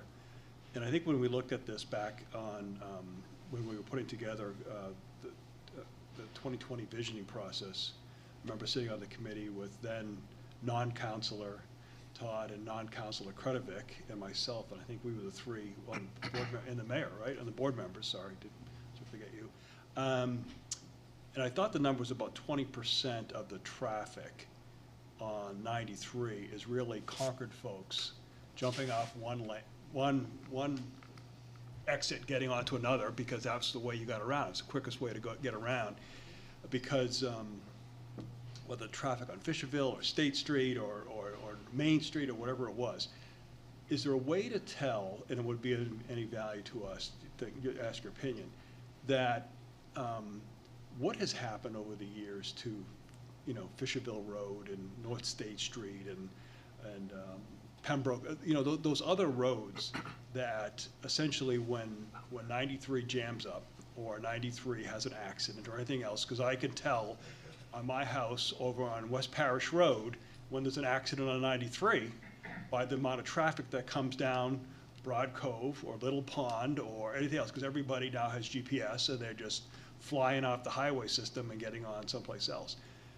Would it be of any value, you think, for us to understand what those numbers are? Because my concern is that that's just gonna keep growing over time. Sure. And people are gonna be pushed off onto the secondary road systems, and that's going to impact the quality of life of everybody who lives on any one of those streets, and anybody who uses any of those streets as feeder systems to get to any other part of town. So 93's problem will become all those other roads' problems, and then all the residents' problems, unless you live, you know, on Blackwater Road someplace, or you know. I think there's something that I don't want to miss here, which is the advantage. I think when people look at the 93 improvement, they're looking at how to get people from Salem to Meredith or wherever they're going. It's really, for us, that's really not a concern. Our concern is that how is it going to impact the quality of life of the people who are living in Concord? And I guess if there's a way to tell what's, you know, depending on what you do, whether it's keep it at 4 lanes, go to 6 lanes, do the auxiliary, don't do the auxiliary, is there any way to tell what that means to all our side streets? And because I'm really concerned about that, because even, I know, it used to be, I mean, when I first came to Concord 20 years ago, it would only be on Sunday heading home that you'd see the traffic on 93, or Friday coming up. Now it's Thursday coming up, Friday coming up, Saturday coming up. It's Saturday, Sunday going home. It's 93 is really the bottleneck of the whole system. So, and I remember some of those analyses, and I think some of that is in the current traffic studies, because we did do some origin destination studies to see, you know, from the cars that are entering at the south end, how many of them are getting to the north end and where they're dispersing. So yeah, there's a significant amount of traffic that's just within the city of Concord. There's a very significant amount of traffic that's just people commuting. That's what I do every day. I come into the city every day. But yeah, that phenomenon that you're talking about is diversion. I mean, 93 is meant to carry the larger volume of traffic over those longer distances, and when it gets congested and jammed up, people divert. And it's happening every Friday and Sunday. You see all those parallel corridors are affected. Now, to let you know how big that could be, I live in Hooksett. So when I left work Friday, again, this is a holiday weekend, when I left home, when I went to home on Friday afternoon, the queuing was past the toll plaza. I got off on exit 9 and I try to go north on Route 3 from Manchester on exit 9. It is jammed up for people diverting in Hooksett because of the traffic in Concord. That's 10 miles away. So then I am trying to get home on Friday night, and I'm doing the same thing you're doing, going through neighborhoods, trying to take the back road so I can get home because everybody is jammed up on Route 3. Don't do that. And that's why, I know. And I think that's why we see people going down Little Pond Road going 45 miles an hour. Right. Because they're not from around here. They're looking to get through. Certainly. And how can they get, and so that's my concern, is how do we avoid that? I don't know what the design is to do that, but that's something we have to look at our back roads. And sort of what Jason said is that our traffic analysis started in 2014. We were projecting, again, you know, some of what we were projecting in 2014, the actual numbers were higher. So that the projections up until the pandemic were higher than the actual numbers were higher than what we were projecting. The pandemic changed a lot of things. So the expectation is, yeah, we have to revisit all of those traffic numbers. We'll have to look at the volumes, but everything that we're seeing is the traffic is back, and that certainly there's growth, but there are issues today. You know, there was a 7-mile backup on Friday. Now that was a holiday weekend, but every Friday there's a backup of 4 or 5 miles coming into Concord, and that's a real issue today. So there were comments about traffic. I mean, this corridor is a constraint. It's a 4-lane interstate, and everything south of here is at least 6. Just as a corollary to what the city manager said, anecdotally on Monday afternoon about 2 o'clock, I was in bumper-to-bumper traffic on Portsmouth Street. There were cars from Connecticut and Massachusetts, and I think there might have even been one from Texas in front of me. But exactly as you say, GPS is diverting people off of the highway and through residential neighborhoods as shortcuts around the. Well, you figure Fisherville Road on one side and Mountain Road on the other, and that's what Right. people are using, and that's what happens. Yes.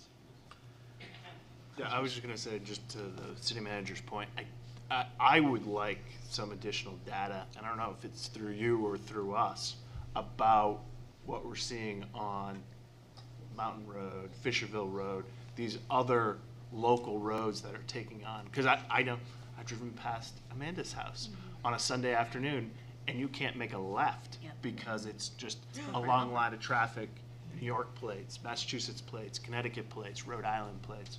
So I'm not sure what the best way is to collect that information, but I do think there is an impact to our local streets, and I just want to try and figure out how we quantify that. I want them to spend their money here. Off the highway. Okay. Anybody else have any questions? Can you pull up the exit 14 area?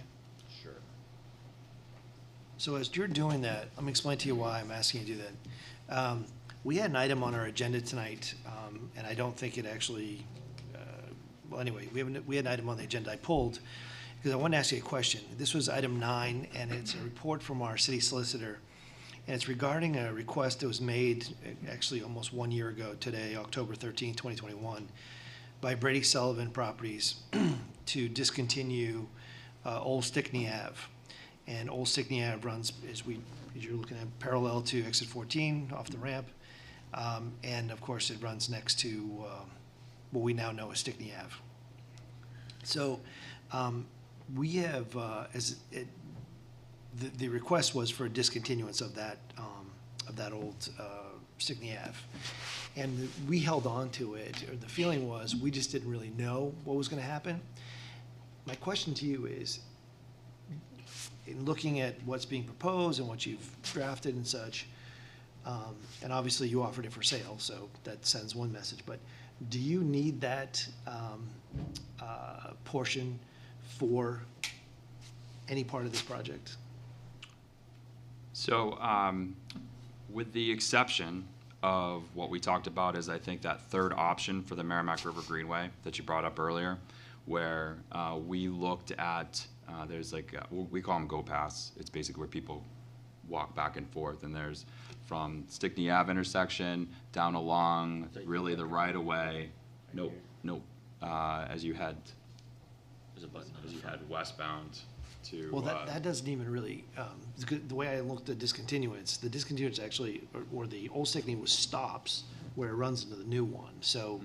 So your question was on, I'm sorry, your question was on the parcel, so I was addressing that. As far as the discontinuance and the existing right-of-way, like we've already looked at, needs for Bow Concord as well as future and, concurrent projects at the time that surplus review was evaluated, and we didn't necessarily we don't need that parcel for Bow Concord because there's enough existing right-of-way to have for mobilization areas for the contractor. I think the only challenge for the parcel itself might be along that, but as far as regard to the existing right-of-way, I guess, and what you're discontinuing or potentially discontinuing for Stickney Ave, no, we do not need that at this point or for the Bow Concord project.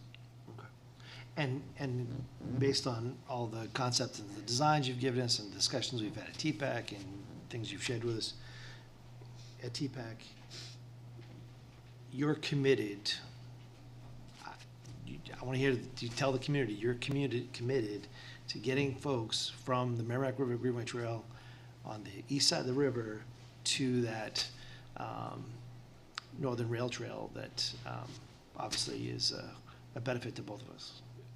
Yeah, that was, all the different alternatives that we looked at really connect the Merrimack River Greenway from the Loudon Road Bridge, which is the city's project, through the Bow Concord footprint. So that's our commitment to the city, is to create that gap. It seemed like the preference would be to provide some connectivity direct to North Main Street with that connection to Store Street, with a ramp or another connection. So yes, we're committed to completing that gap such that we can get to the Northern Rail Trail. That's fascinating. The mayor's question jogged something in my head. So when you were talking about, you went through the various impacts, the properties and whatnot, throughout the corridor. Are you factoring in things like the laydown area through the actual construction process? There's nothing that we identify for like construction activities. That's not something we do. Okay. So Yeah, yes, we do. So we do have to, from the department's perspective, we do have to take that into consideration.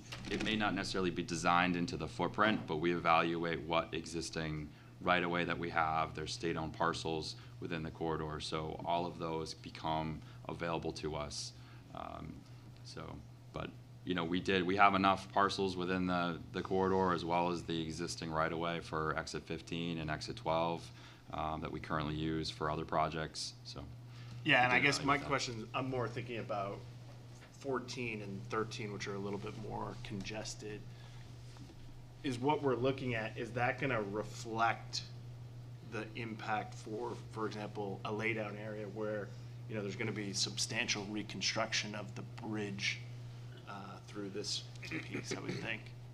some of the laydown area would be within the footprint as well. So I would say, for bridge phasing, they typically use the footprint that we're widening. Okay, thanks. Thank you, Your Honor. Gentlemen, I really appreciate the presentation. I thought it was clear and very informative. Could you comment on the funding source or the funding sponsor for what we have before us, to include the funding source for those, what I would call, if not neighborhood projects, certainly the off-highway projects that impact the city of Concord? Sure.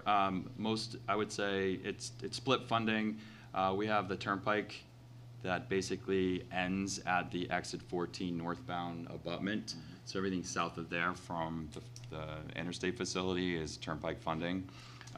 As far as everything north, as well as exit 1 at 89, that would be federal highway funding.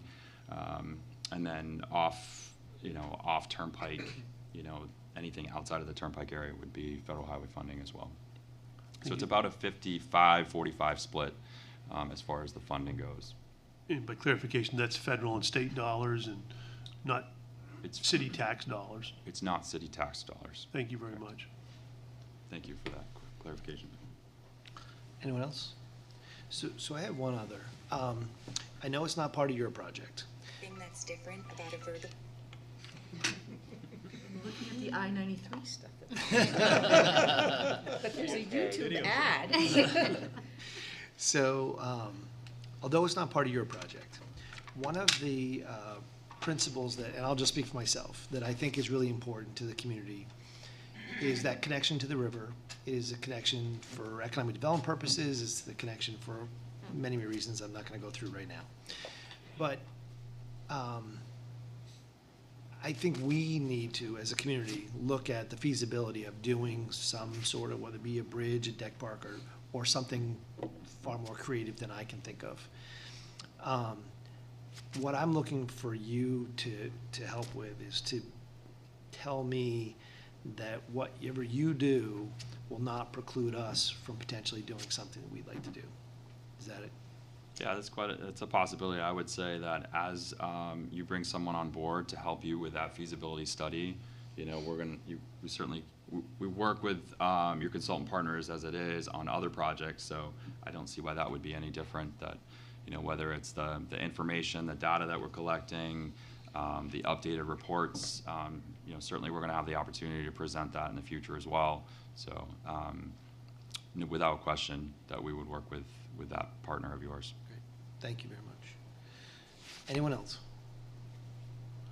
Gentlemen, I really appreciate you taking the time to spend with us to go through it. This is really time well spent. And as you know, we're going to do a public hearing next month. So all meetings are open to the public. We'd love to have you here. But Great. you can watch it on YouTube if you want to do that. Thank you very much. Thank you. Thank you. Thanks. For the opportunity. We're going to take a 3-minute recess for the next presentation. And everybody, drink of water.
that modern wants to romanticize, like, all those poor people who've fallen on their hard luck, but that's not who these people are. And Nobody wants to even talk about that anymore. vision homes they're talking about. How you doing over there? Not just. You wanna know what? Who's getting that, who's working on the elections? I know, seriously. Somebody Yeah. get on. Today, stuff to do.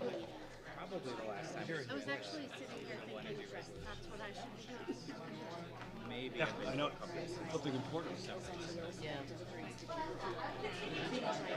This is my first. Right. Well, what else we missing? Jennifer? Energy from the mayor.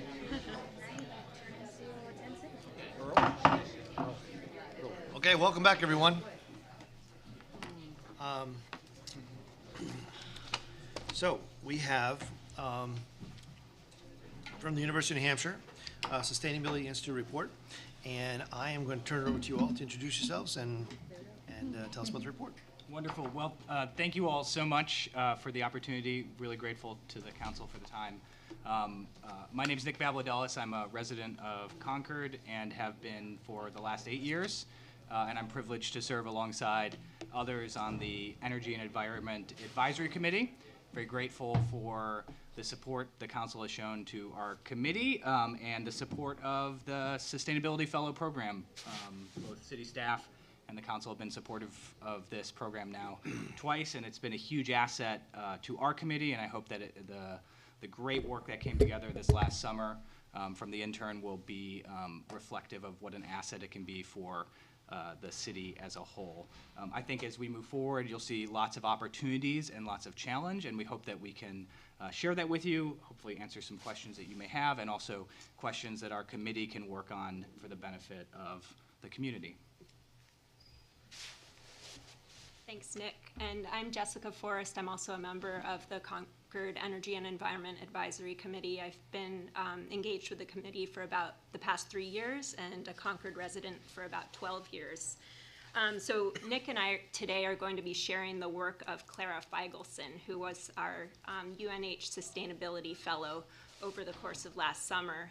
Unfortunately, she couldn't present in person today because she's at Colorado State right now working on her master's degree. Clara was selected through a competitive process, and mentored and advised in partnership with the UNH Sustainability Institute and the City of Concord.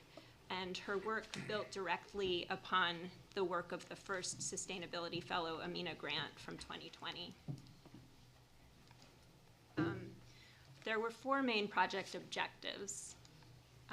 The first was to basically facilitate easier greenhouse gas emissions tracking for the City of Concord, as well as analysis and future scenario modeling by integrating Concord's 2019 greenhouse gas emissions inventory, which is our baseline, into the user-friendly ClearPath tool so that we could enable future updates much more easily and have multiple staff working on it if necessary over time. The second component was to augment Concord's greenhouse gas inventory with the city's nature-based carbon stocks, beginning with forests and urban tree canopy. So as you know, land-based carbon is really an important component of any emissions inventory. It's a source and a sink of carbon, so we wanted to represent that. And open space is a huge value for Concord as well. We also wanted to evaluate the emissions impacts of proposed city policies, development proposals, and conservation proposals. So development proposals might mean like new bike paths or new shopping centers. Conservation proposals might be setting aside a new easement or planting urban trees. So this tool now has the capacity to do all of that. And finally, we wanted to determine what path forward will be necessary for the city to reach its emissions reductions goals. Well, briefly, because I think most people are familiar with the science of climate change, but since the Industrial Revolution, more and more fossil fuels or greenhouse gases have entered the atmosphere, and this leads to warming. the greenhouse gases are arriving in the atmosphere mostly as a result of burning fossil fuels for our cars and to heat our homes and power our lights. But about 23% of these greenhouse gases come from land cover and land cover change, like agriculture or deforestation. Another source of emissions are solid waste and wastewater treatment.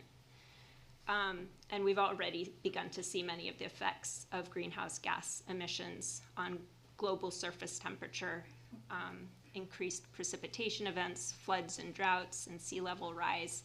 And there's also an important factor on human health, even from local emissions. They often come with reduced air quality, leading to increased asthma cases. Extreme heat events can have negative impacts on people, as well as extreme weather events. So understanding this, Concord has set a number of energy and greenhouse gas emissions reduction goals over time. The New Hampshire Climate Action Plan was passed in around 2009, in which the state committed to reduce greenhouse gas emissions by 80% by 2050, and this was embraced by the city of Concord. Our mayor signed the Climate Mayor's Agreement in 2017 to uphold the Paris Climate Agreement targets. In 2018, the city council unanimously agreed to a 100% renewable energy goal, saying that by 2030, 100% of our electricity will be renewable, and by 2050, 100% of our home heat will be renewable, and we will also be on clean transportation. And finally, in 2021, the city committed to the Race to Zero, which is a UNFCCC program. Basically, the commitment in that is to reduce emissions by 50% by 2030 and 100% by 2050. So there's sort of a string of emissions goals that we have. To help us on this journey, the city also joined an organization called ICLEI, Local Governments for Sustainability, which helps sort of build capacity of local governments to do this, to reduce emissions. And one of the tools they have is called the Clear Path tool, which is what Clara used for this study.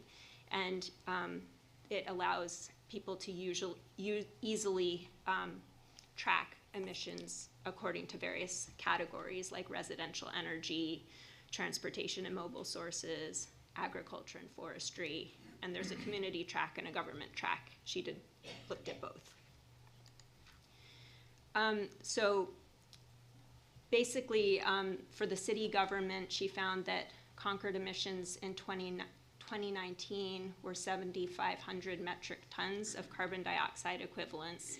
And so if you think about it, a metric ton is 2,200 pounds of fossil fuels going into the atmosphere, which is kind of like a small elephant or a small car, depending on how you want to look at it.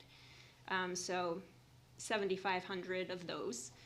And it's primarily from the city's transportation. So the transit fleet and the vehicle fleet made up about 50%, and the employee commute an additional 16%. And then buildings and facilities were about 30%. And the city has already made pretty good progress on reducing emissions from buildings and facilities through weatherization, but there's more progress to be made. Community-wide, the emissions were quantified to be about 486,000 metric tons. And again, transportation came out as the major source, so from our cars and trucks, and that represented like through traffic as well as registered vehicles in Concord, commuters, people coming for business, et cetera. And also commercial energy emissions were found to be about twice the rate of residential energy emissions. So that basically confirmed the thought that we should be also working with the commercial sector on this this issue. On the upside, Concord's forests represent about 60% of our land cover. And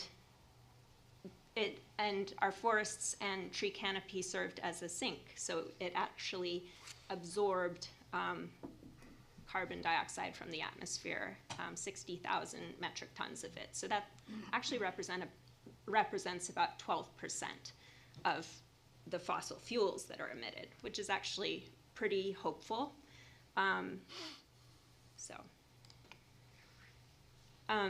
Just getting into a few of the main scenarios that she did, I just want to orient you to how these look.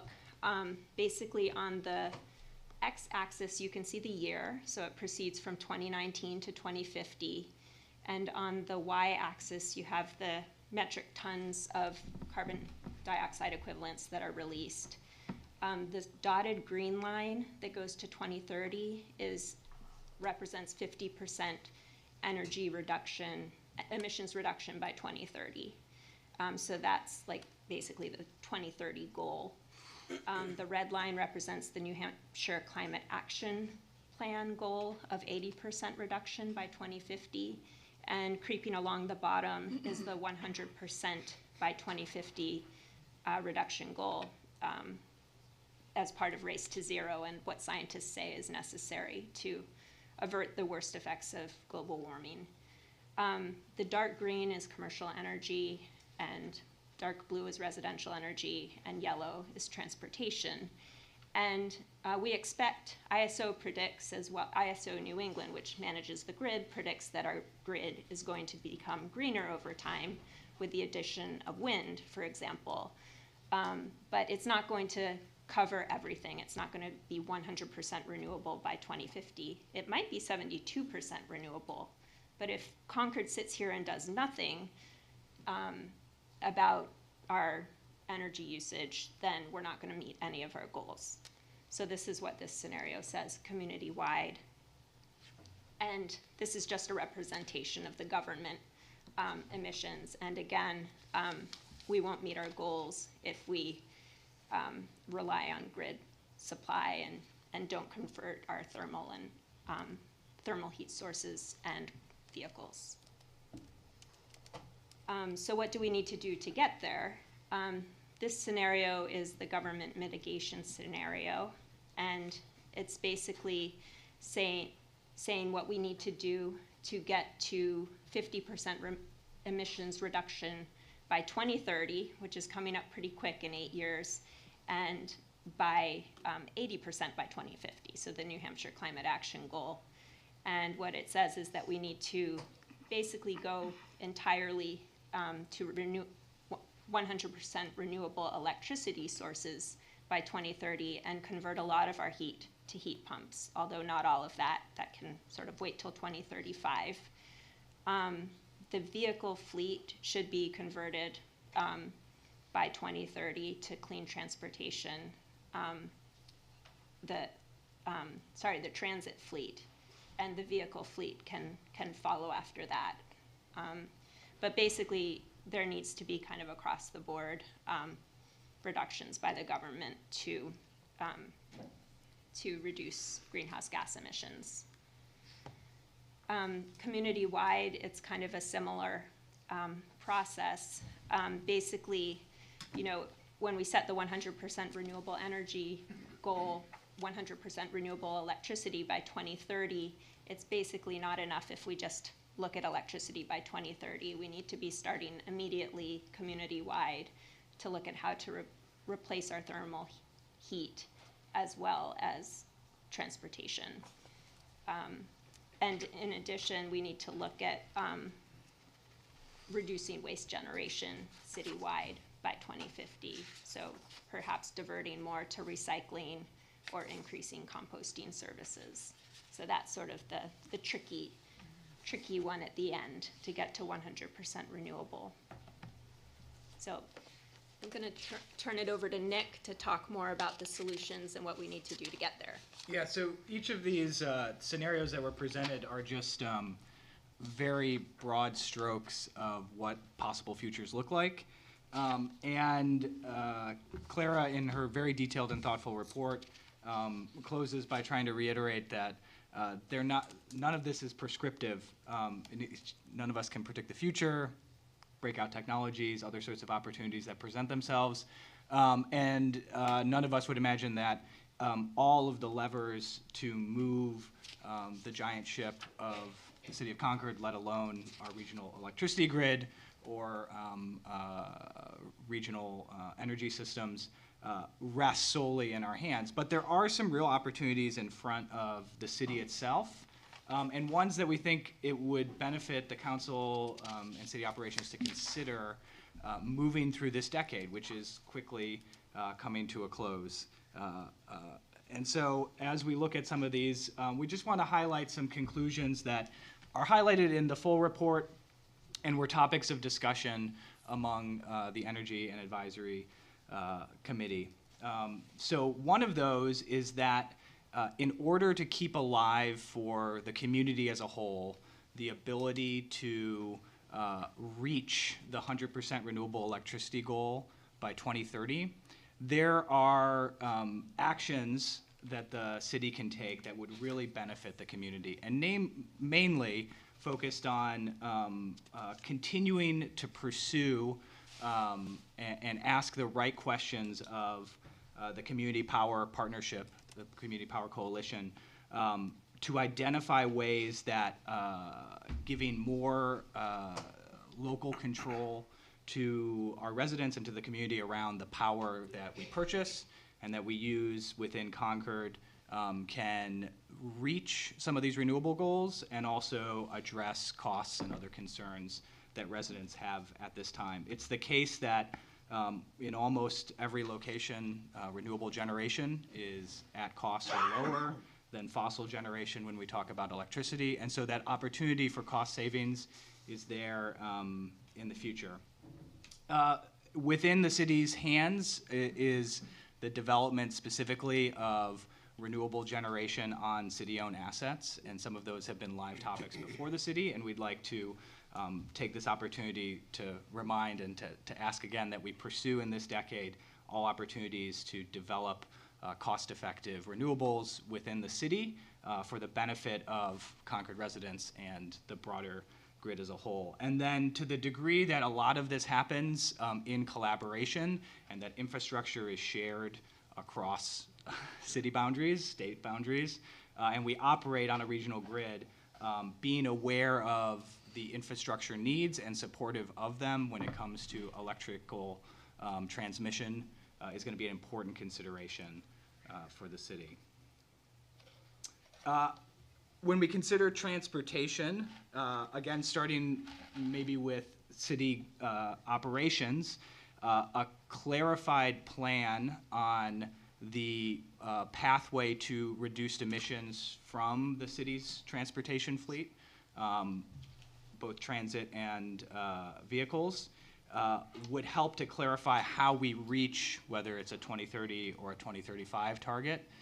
This relies on the fact that we're also pursuing renewable electricity. There's not necessarily, I don't want to say there's no sense in pursuing vehicle electrification. There are efficiency savings, and the grid is a lower emitter. The electricity grid is a lower emitter than gasoline vehicles currently.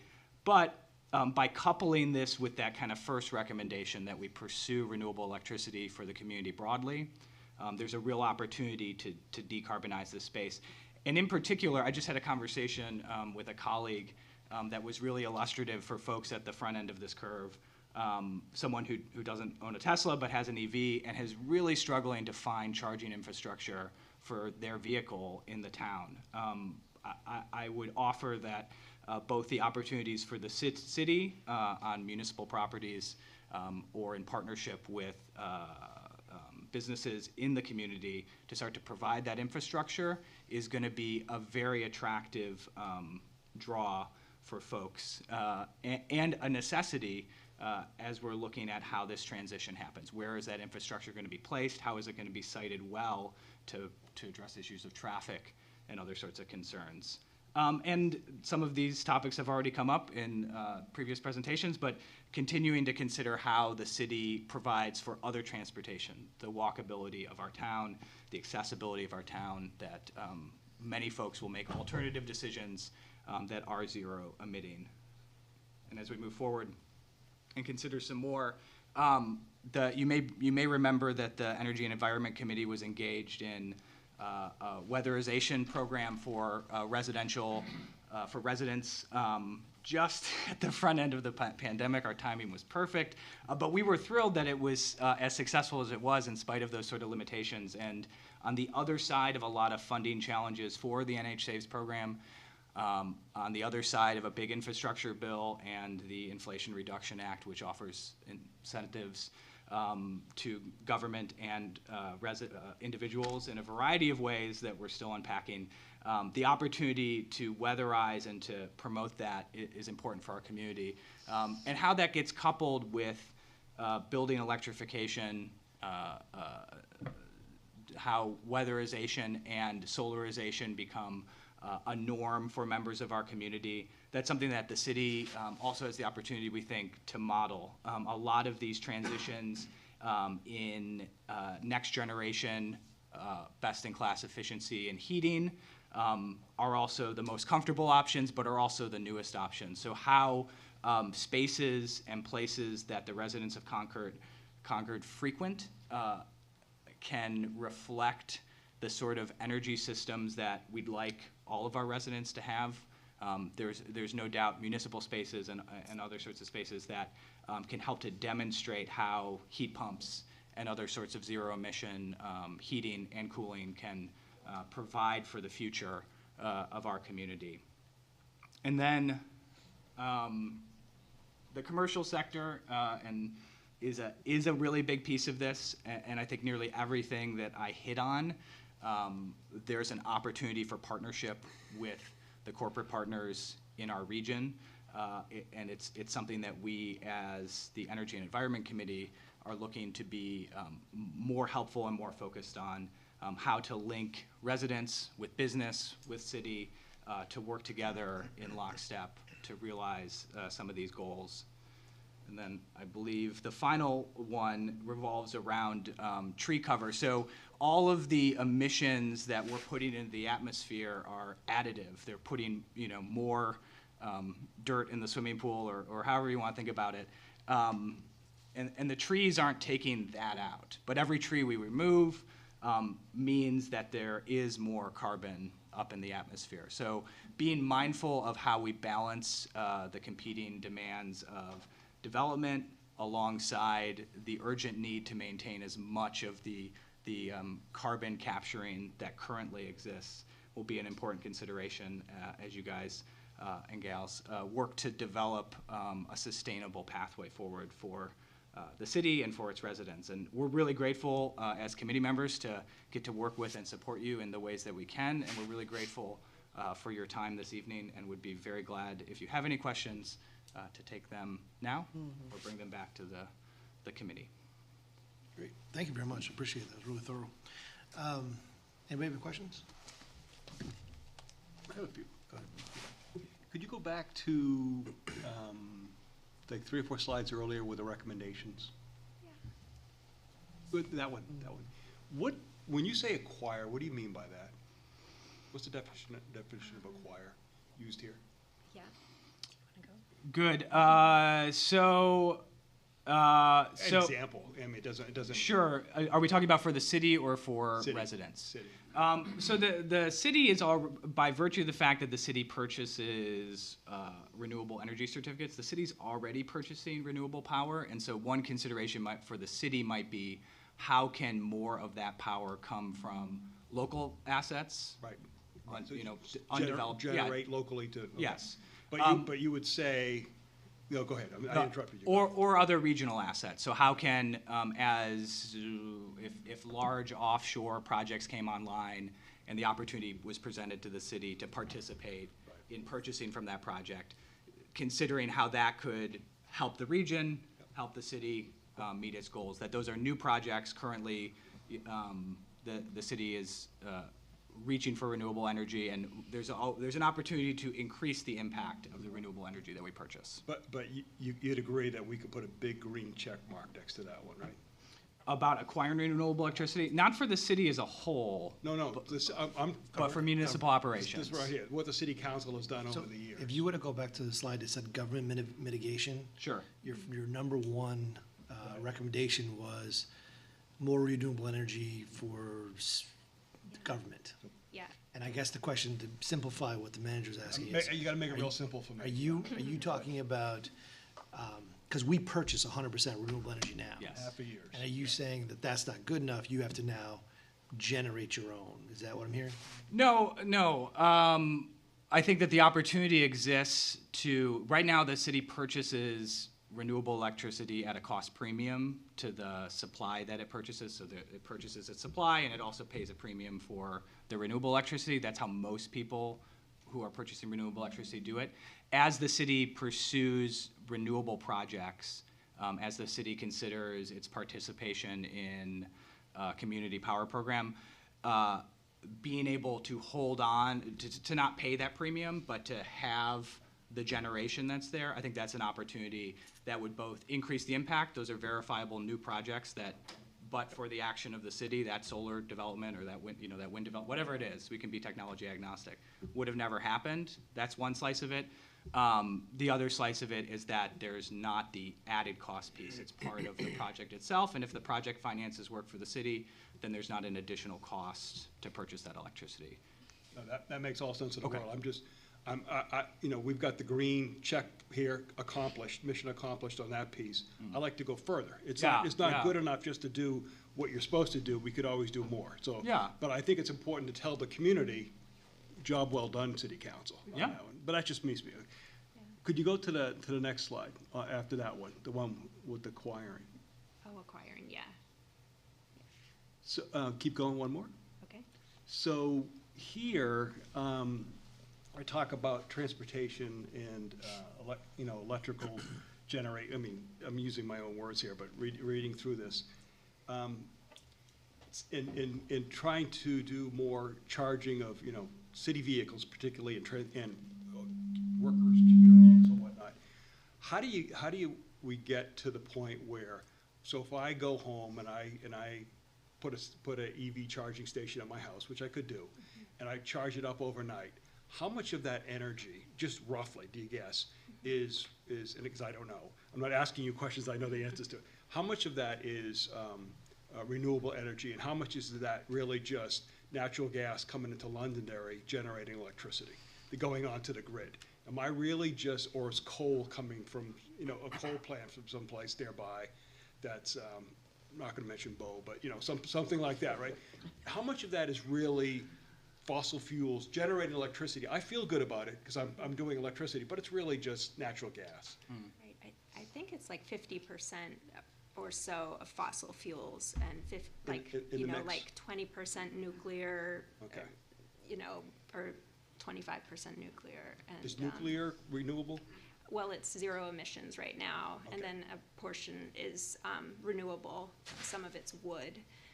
So it's cleaner than gas even now. But the challenge here is going to be sort of increasing that supply of renewable energy, electricity, so that everyone can plug in their cars and get 100% renewable. And that also plays into the definition of acquiring for the community. There's really no way to go 100% renewable for the community without community power and more local renewable energy development. So, because the demand on the grid will increase, and so. Okay. Could you go one more slide? Yeah. He was paying attention. How about one more? I try to figure out where I am here. This one here, local government. What is local government to you? Again, this is. Municipal government. Does it include schools? Does it include the county? Does it include state government? I'm thinking particularly for Concord. Our local we have so many federal offices, so many state offices, the office parks, so many school districts. so many, is that part of that 2%, or is that us? Is that just the City of Concord? Yeah, so for Clara, who completed the inventory, it is just City of Concord municipal operations, what you all directly oversee. So anything else happening within Concord, and this was a point of discussion that Jessica and I, including, you know, traffic through the city, this came up earlier today, how we account for that, whether we account for the Massachusetts plates or not, are going to lead to ranges of what emissions look like in the city from transportation. There's a low end that, you know, only registered Concord vehicles are responsible for, and then there's a high end for like all of the traffic that moves through the city. And those ranges are really, again, those are meant to be valuable information for you all as you consider pathways forward, not meant to be prescriptive that one of these is the definitive answer about, you know, the challenge of transportation or anything else. Could you go a couple more? Try one at a time. Right there. So this is so I can help explain this to residents when they ask me these questions. So, you know, conserving existing forests. So let's say we were Manchester and Nashua. We don't have a lot of forests. We have a lot of density. But we're Concord, and we have primarily forests. We're mostly forests, not urban downtowns, because we had the foresight, City Council had the foresight in the 60s to do the urban growth boundary and concentrate development downtown. So when it talks about, is there a goal for us in terms of, more forest is obviously better, I guess, right? But if we only had 20% forest in the city and everything else was, I don't know, wasteland, we want to get to something else. We'd want to get to a higher percent of forest. What percent is that? Well, I think you could set it, actually, Okay. or the city as a whole could set that, but I think the idea is to try to maintain what already exists and add to it. And I guess there's different accounting arguments for it, but for, you know, new, like, additional forest or trees that are added, but one could maybe argue you could use that to balance out some of those, like, very tricky emissions that you can't really do anything about, like solid waste or wastewater treatment. But adding to that inventory is really important just for solving the problem and for making Concord a more pleasant place to live. So I guess what I'm trying to get to is, so City Council really gives us committees, as you know, directions, and, you know, should the City Council be saying to the Conservation Commission, go out and buy 3,000 more acres of property? Or, right, you would say yes. Yeah. Or have we actually super exceeded our goal of what our goal should have been? Because there's so much forest already in the city. Are we already achieved where we should be? And I don't know the answer to this. Or can you always buy more? And if you can always buy more, then is there really a goal? Is there, if the goal isn't 100% of the city should be forest and there should be no roads, that's one person's goal, right? Right. Where should we be? I mean, because well, some states have said net zero forest cover change. Like right now, the state of Maryland, and they say, you know, we're 10 years ago they set 40% as their goal for forest cover, and they were at 40%, and they're still at 40%. So they've achieved rapid development and population growth without loss of forests. So would that community say to itself, we've achieved our goal? Because we're sitting at 60%, which blows them out of the water, right? Mm-hmm. So we're at 60%. Should we be trying to get to 65, or have we already achieved our goal? I think my response might be a little bit different. I don't disagree with what Jessica's saying. Only I think that the advice that comes from this is that these sorts of considerations around what the impacts of tree cover loss, whether that's landscape trees in downtown or whether that's larger tracts of forest or forested land, that they should be considered in full, and that whether the litmus is that we want to try to maintain 65%, we feel good about that. That's beyond, I can't speak on behalf of the city or on behalf of the committee about what the right number is. I can say that the reality is we need a lot of forests. We also need a lot of renewable development. And I think that there's a case to be made that at this current moment, we would want to balance those needs against each other on a project-by-project basis. And it would be hard to set a clear and definitive. I'm thinking the typical question for the Conservation Commission is, we have between the pine rust and the emerald ash borer, we're gonna lose, as they've looked at it, we're gonna lose 20% of our tree stock just by doing nothing, right? Even though we still maintain the property, should we be out there replanting that? Or should we be acquiring more property to just grab more forests to say that we've maintained those forests and control those forests, but the forest is still there anyways, because of the design zoning regulations the city has put away. These are the practical questions that we're trying to give direction, the council's trying to give direction to the committees for, and we don't know, so thank you for the explanation. And thank you for the questions, these are really helpful. I'm going to follow up on one of those questions. From reading the report and your presentation, it sounds like the number one thing that as a state, as a region, as a country, we need to focus on is renewable generation, because if everybody moves to electric cars tomorrow, we don't have the capacity to generate enough renewable energy to support it. So, we're gonna have to rely upon other things, natural gas or fossil fuels, whatever. So, to go to kind of what the city manager was saying, if we're gonna lose, let's say, 20% of our forest cover, should we be using a portion of that for solar projects? Should we be doing, replanting 10% of it? Like, what's the cost benefit? What's the balance we should be shooting for? Yeah, Jessica mentioned that, it depends on how you do the accounting. And so I think if you just took a look at the current carbon emitted from the electricity grid on average, not at any particular moment, because that gets challenging to track because it's for a variety of reasons. But on average, if you look at the electricity grid and you look at the change in emissions from clearing an acre of land, of forested land, there are arguments to be made on the carbon side that it would be justifiable to clear forests to put in a solar project. But obviously there's a number of other considerations that the city's gonna wanna take into consideration.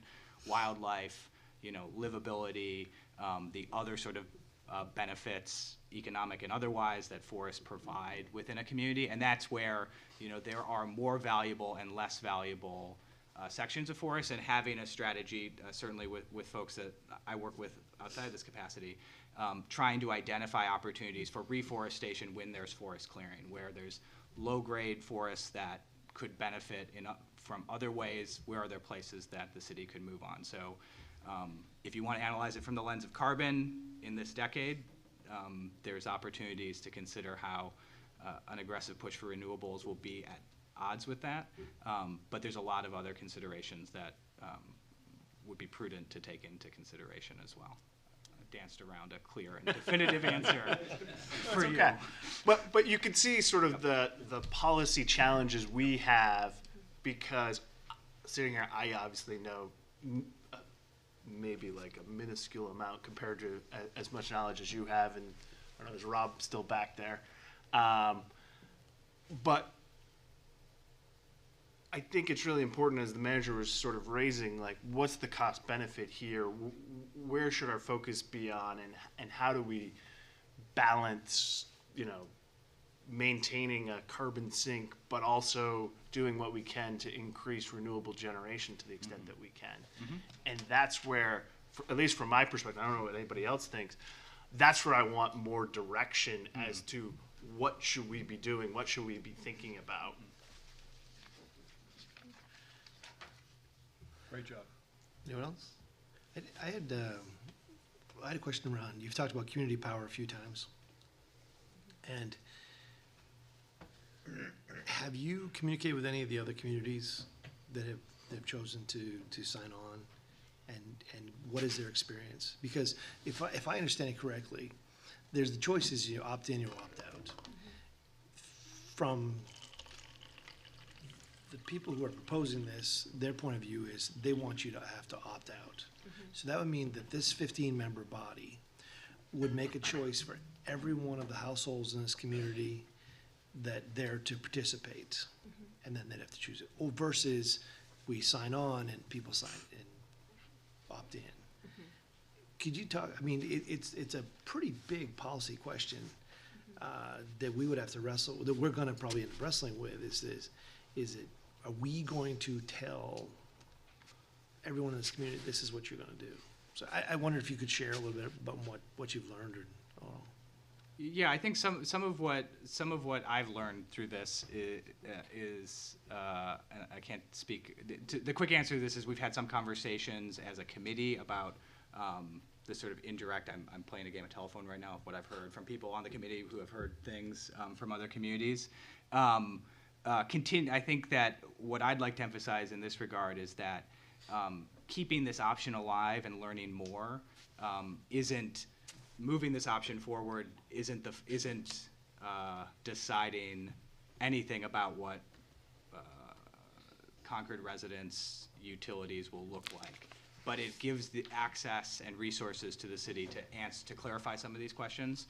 So currently, someone who lives in Concord and gets default service from Unitil has to opt out of their default service. I mean, you're absolutely right. The big shift is that now the city council would be deciding that the default service is the option chosen on behalf of the residents to benefit them on rate or on accessibility of renewables or whatever that mix is, right? And I think that the city would be imprudent to move forward with a final community power plan for its residents that didn't address all of those needs. It needs to address the cost considerations for the community. But for the end user, I currently have to go the extra step of changing my service if I don't want Unitil service. And the same would be the case in the shift to the city. I would still have the option to get back with Unitil or a different competitive supplier, and I'd have to opt out of what I'm kind of set to for default. So there are some real changes in terms of who is thinking about what benefits the residents the most in the utility space, the electric utility space. But on the other side of it, on the user end, I think more feedback is absolutely needed from the community, and there may be an argument to be made that it has a very similar sort of outcome for them, that they can stick with the default service or decide to go in a different direction. But I think one of the main arguments for community power is that people who participate would have more stable rates. You'd be relying more on local electricity as opposed to fossil fuels from fossil fuel prices, and driving the market for new renewables on the grid. So it's not like a big lift at this point or a big commitment. It's just sort of joining the conversation. And I know that the committee is interested in making sure that you all have access to the best information from folks from the Community Power Coalition to make sure that, FPAC and others are well informed on this if anything was going to be considered by the city. We're not representatives of the Community Power Coalition or well informed on their bylaws or others. I was scrambling to make sure that I could answer this question, and clearly I'm doing my best. Anyway, I just had one other. Did anybody else? So I think we'd all be interested in seeing more charging stations. And there are definitely things we could do and such. But what I'm trying to understand and maybe wrestle with a little bit is there's been some fairly large settlements that the state of New Hampshire has benefited from. I think one of them is the Volkswagen settlement. And part of that settlement, if I remember correctly, is a municipal portion where we're supposed to see some of the fruits of that. I don't remember seeing anything from that. I also understand the state is looking for one vendor to, put in all the charging stations along, 93, 91, whatever. I don't know where they are with that. But I guess I would love to benefit from someone else's money before we spend city tax dollars. Yes. And I don't know where that stands. I don't know if you had any ideas. And I don't expect you to answer now. I don't currently, but it's something that we'd love to learn. Yeah, I mean, and share with you. if there's a way we can benefit from that, and if you think we're missing the boat on it, please let us know, because I've tried to follow those dollars and not been successful. Well, one of the things we also want to look into is the Inflation Reduction Act and what money can be available to Concord from that for all of these improvements. So it's on our list of, things to look into. I believe the Department of Energy has that plan. Just so you know. The last thing I would just encourage you to do is, you're probably well aware as a committee that the city is looking at our current zoning ordinance. And it's a fairly comprehensive look. It's still in the very, very, very early stages of the process. But I think you really, your input and review would be welcome as we look at our zoning regulations and how they may affect some of the things that we learned about tonight. Happy to take a look. I don't want to read it, so I'm telling you to read it. Anyway, anybody else? Really appreciate it. Thank you so much. Yes, thank you so much for your time this evening. Thank you.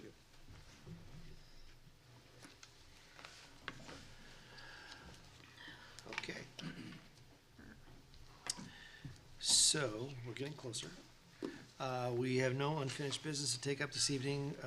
We do have comments and requests by counselors. Anybody want to describe it? Thank you, Your Honor. Kind of go around the room here this way. So go ahead. Thanks. Many of the counselors around the table knew and worked with Nan Hagan, who was the executive director of Main Street Concord from 2002 to 2008. It was during those formational years of the organization that she led our community to a place together where we started to reappreciate our historic downtown, especially for the district's economic impact in the wider community and the state, and what the value of our Main Street was. We started that thought in a community that buying locally was important to live, work, stay, play here, that it helps every one of us. And for that sense of place that we appreciate with the events we hold throughout our city. Under Nan's leadership, more than 100 volunteers worked to improve the vitality of our city core. These volunteer efforts led to the Streetscape Improvement Plan. It was the foundation for Rethinking Main Street that led to our Tiger Grant. The Downtown Housing Study, which pointed to the need for diversified housing in the downtown and created a 24-hour-a-day economy. You don't very much often hear people saying anymore that Main Street rolls up its sidewalks at 5 p.m. Nan's 4-foot, 11-inch frame went toe-to-toe with our previous city manager, Duncan Ballantyne, so that we as taxpayers could have on-street overnight parking. It was more than a decade since Nan left Main Street, and my purpose for mentioning her efforts today align with her passing. In the years since leaving New Hampshire, Nan returned to Iowa to be near her family and then settled in Seattle to her end of life to be with her son, Eric.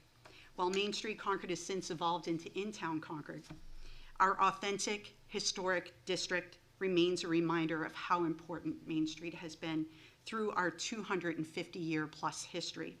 And that has always been the underlying message of this community and the efforts of Main Street and In-Town Concord. On behalf of all of us at the council table in the city of Concord, we want to extend our condolences to Nan's friends who still reside here in New Hampshire, and of course to her family. Thanks. Thank you very much. I just want to say thanks to the community for a wonderful walk a mile in their shoes that happened this month for Domestic Violence Awareness Month. They just really rocked it out and went above and beyond and raised $90,000 this year. So that's pretty fantastic. That goes back to support our community and people who deal with domestic violence. So great event. Thanks for those who participated. So there's another event coming up for folks. It's called Biketober, and it is happening at Red River Theater. It's free. It's going to be about bikes from 6 to 8. Donations if you would like to give. But we're also going to have a film that I've been working with Concord TV and our Trails Chair, Scott Daniels, to highlight the amazing Concord trails that we have. And after October 20th, we have the elections on November 8th. Just want to remind people that if they have trouble getting to the polls, Concord Area Transit and Mid-State Transit will open a special voter shuttle bus service for the general election. You can call 603-225-1989. The city manager is going to have this information on the newsletter so that folks can get to the polls and they can have the service at their door. Just want to remind folks, thank you. We had 2 people who used it during the primary. It works. It works. Okay. Halloween Howl? Was that mentioned? What was it? Halloween Howl. October 28th. Oh, yeah? Right. 5:30 to 7:30? Be there, be square.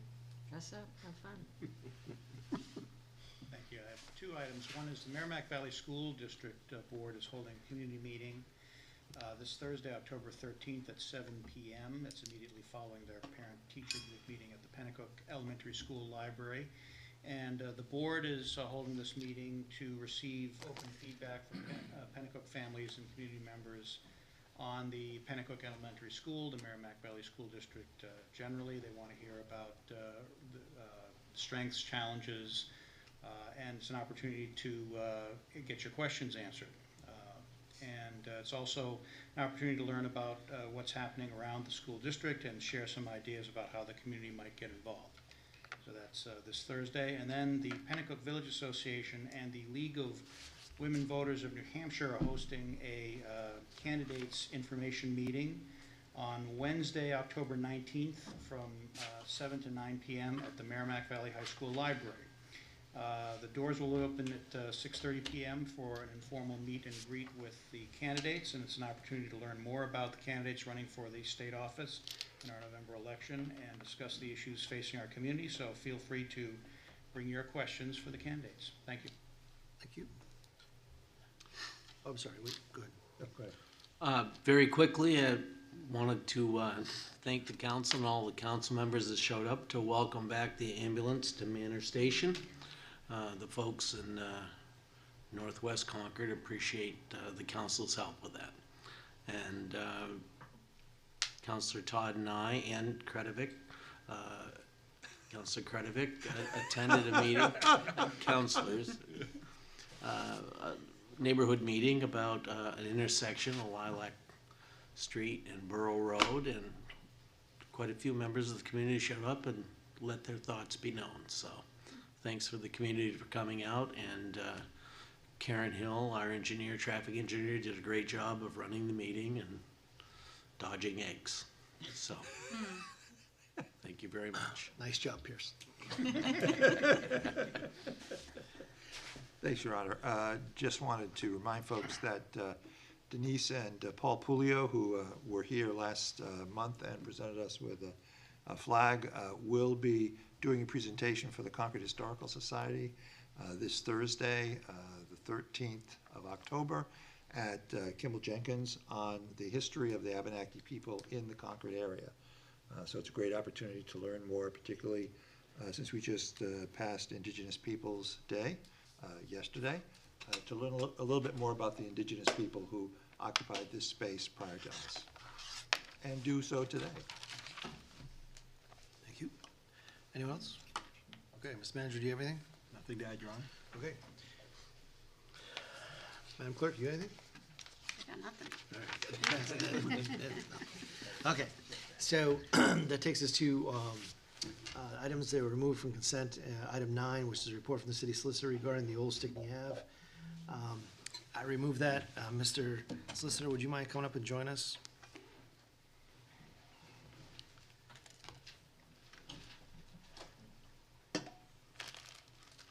So I wasn't sure exactly what the answer was going to be tonight, but I wanted to, since this was on the consent agenda, and I removed it because we were hearing from DOT tonight, and I wanted to specifically ask DOT, because we have consistently said, and I think this memo reflects it, that we were just really unsure of what was going to happen at exit 14. We weren't sure if it was going to be necessary to be used during whatever they're doing there. And the answer we got back was no. So instead of referring this to community development, I think, and what I'm looking for from you is what is the process? Because it seems to me that I would like to go forth with just simply doing the discontinuance. It's my understanding we don't have to do a hearing for discontinuance, but I think we have to do some sort of notice unless there's a waiver. Could you help me through that process? Sure. To the extent that the council wants to go forward with a discontinuance tonight, you would want to, there's no public hearing requirement, first of all. There's a vote of the council, so 231-43 is the statute that talks about discontinuances. So a discontinuance can be accomplished through a vote of the council.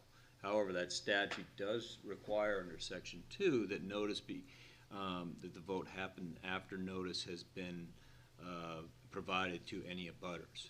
As we know, the only abutters to the Old Stickney Avenue property there, that small portion that would be discontinued, is the state of New Hampshire.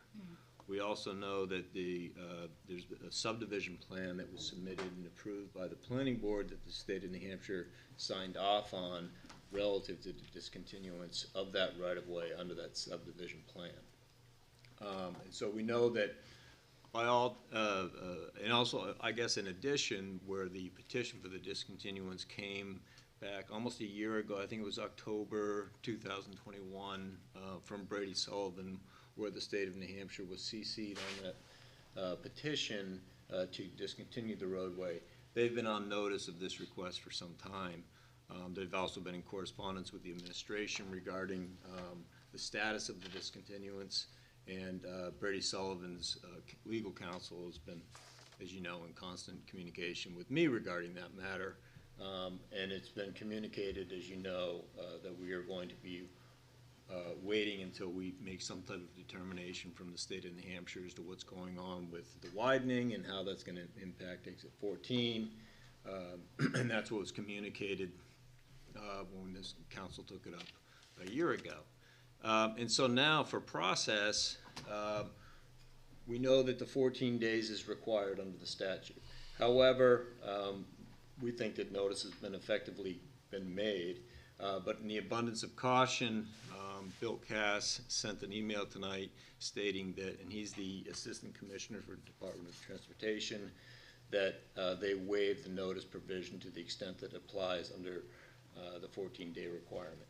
So in the event that the council wants to go forward tonight and discontinue the roadway, I've prepared a resolution which provides exactly that the roadway set forth in that approved plan by the subdivision plan by the planning board, that small portion of the right-of-way could be discontinued by a vote of the council tonight, stating in the resolution that DOT has waived its 14-day notice requirement to the extent that it applies, but that the resolution would not go into effect until we get actual handwritten acknowledgement receipt of that waiver, which would be attached to the resolution. So the resolution itself that I've prepared, actually if you wanted to see it, it's the resolution, like we have all resolutions for discontinuances, and then it's the plan attached there too that documents the small portion of Old Stickney Avenue in front of that state of New Hampshire property right now. So to the extent that the council wants to go forward tonight, there is a means to discontinue the roadway. If you want to do it tonight, or... Do you have enough copies for everybody? I do. Could you pass those out, please?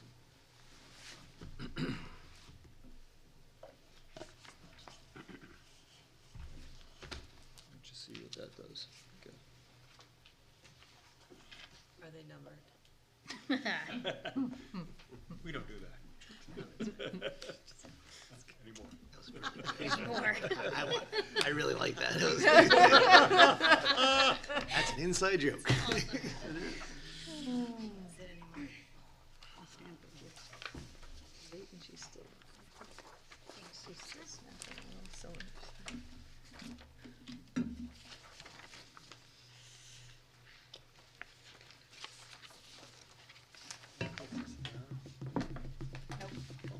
We don't normally sit this long. Any requests? Oops, I got an extra. You're welcome. Oops. She did it again. Sorry. It's getting late, isn't it? We're actually still in session. It is. We got extras. Okay, everybody has them now. You want to just take us through real quick? Sure. So this first section identifies the old location of Old Stickney Avenue, laid out 1895 as a 60-foot wide public corridor. The second section is the original location is now a Class 6 public highway. The third section talks about the petition for the request that came in from the law firm on behalf of Brady Sullivan to discontinue this old Stickney Avenue. The fourth section addresses that the state of New Hampshire owns this property that's been identified via the subdivision plan, and it gives the map lot section of the avenue. And the fifth section therein talks about the state of New Hampshire as the only abutter to this portion of the Old Stickney Avenue. And then the next section discusses the waiver that Assistant Commissioner Bill Pass provided today, but that it would not, this resolution would not go into effect until such waiver was attached here to the resolution to confirm that such waiver was made in writing, in addition to the communication that was made via email today. And then the now therefore section identifies, and I worked with Paul Gendron, our city surveyor, to identify the section of the roadway to discontinue. And that's consistent with what is attached as the plan, which is entitled 11 Stickney Avenue, to identify the section here, which talks about the discontinuance of Old Stickney Avenue. Thank you very much. So the two things I heard tonight from DOT was, one is, it was crystal clear they do not need this as part of the project. But number two is that they've committed to the city to make sure that they're moving people through this property to go from the Merrimack River Greenway Trail on the east side of the river to the, hopefully eventually, the railroad. The Northern Railroad section that we're still in the process of purchasing with the state and Northern Railroad. But we at least, we saw their proposals to go through this, and of course, they own Stickney Ave to get through. So I guess, you know, in looking at your memo where you talk about the reason we're significant of unknown regarding the exit 14, which I think was absolutely true. Tonight, we got the clarification, and I think the potential impacts basically have they've gone away. So, given that the state has said, you know, put it up for sale, I think they probably believe that once they put it up for sale, they would discontinue, or saying that it needed anyway. I'd like to move forward with this. There's one other component to moving forward, is that we do have council rules that typically provide ordinances and resolutions be noticed, and then there's a public hearing. However, it's a little odd with the discontinuance, because that runs afoul of the 231-43 requirement where there's no public hearing. So it'd really be a belt and suspenders, I think, to suspend the rules relative to this type of resolution, to suspend the rules to vote on it tonight, but I would want to do that. I'm more than willing to suspend the rules, but just to be clear, we don't have to, because the statute does not require it. The statute doesn't require a public hearing. Unlike everything else. Unlike our rules. Resolutions, when typically with a resolution, we're talking about spending money. Exactly. And obviously, our charter and things of that effect require a public hearing. Okay. What do we think? I move to suspend the rules. Second. You had a question first. Are we wicked sure that this is not going to impede the rail trail or access to it? Yes. Yeah. I vote against the suspending the rules. I don't want to rush at 10 o'clock at night. I would rather see it go to community development as it's suggested. I want to see it, you know, I appreciate this diagram, but I would like to see it in context. There are other options. We don't have to use DOT and highway widening to access the Greenway Trail, Main Street to the Greenway Trail. So I don't want to give this up just yet. I would like it to go to community development as it has been, as it's stated in the report. But and that's your prerogative, that's great. The only thing I would say is I don't feel it's a rush since we've been dealing with it since October 13th of 2021. So this has been a year we've been talking about this. So, Council Nine, you had your hand So up. again, yes, I did make a motion to Second. suspend the rules to take this up this evening. Okay, motion made, it's the second to suspend the rules. If you wish to suspend the rules, you vote yes. If you wish not, vote no. All in favor say aye. Aye. All opposed? No. Okay, motion's adopted, with rules are suspended.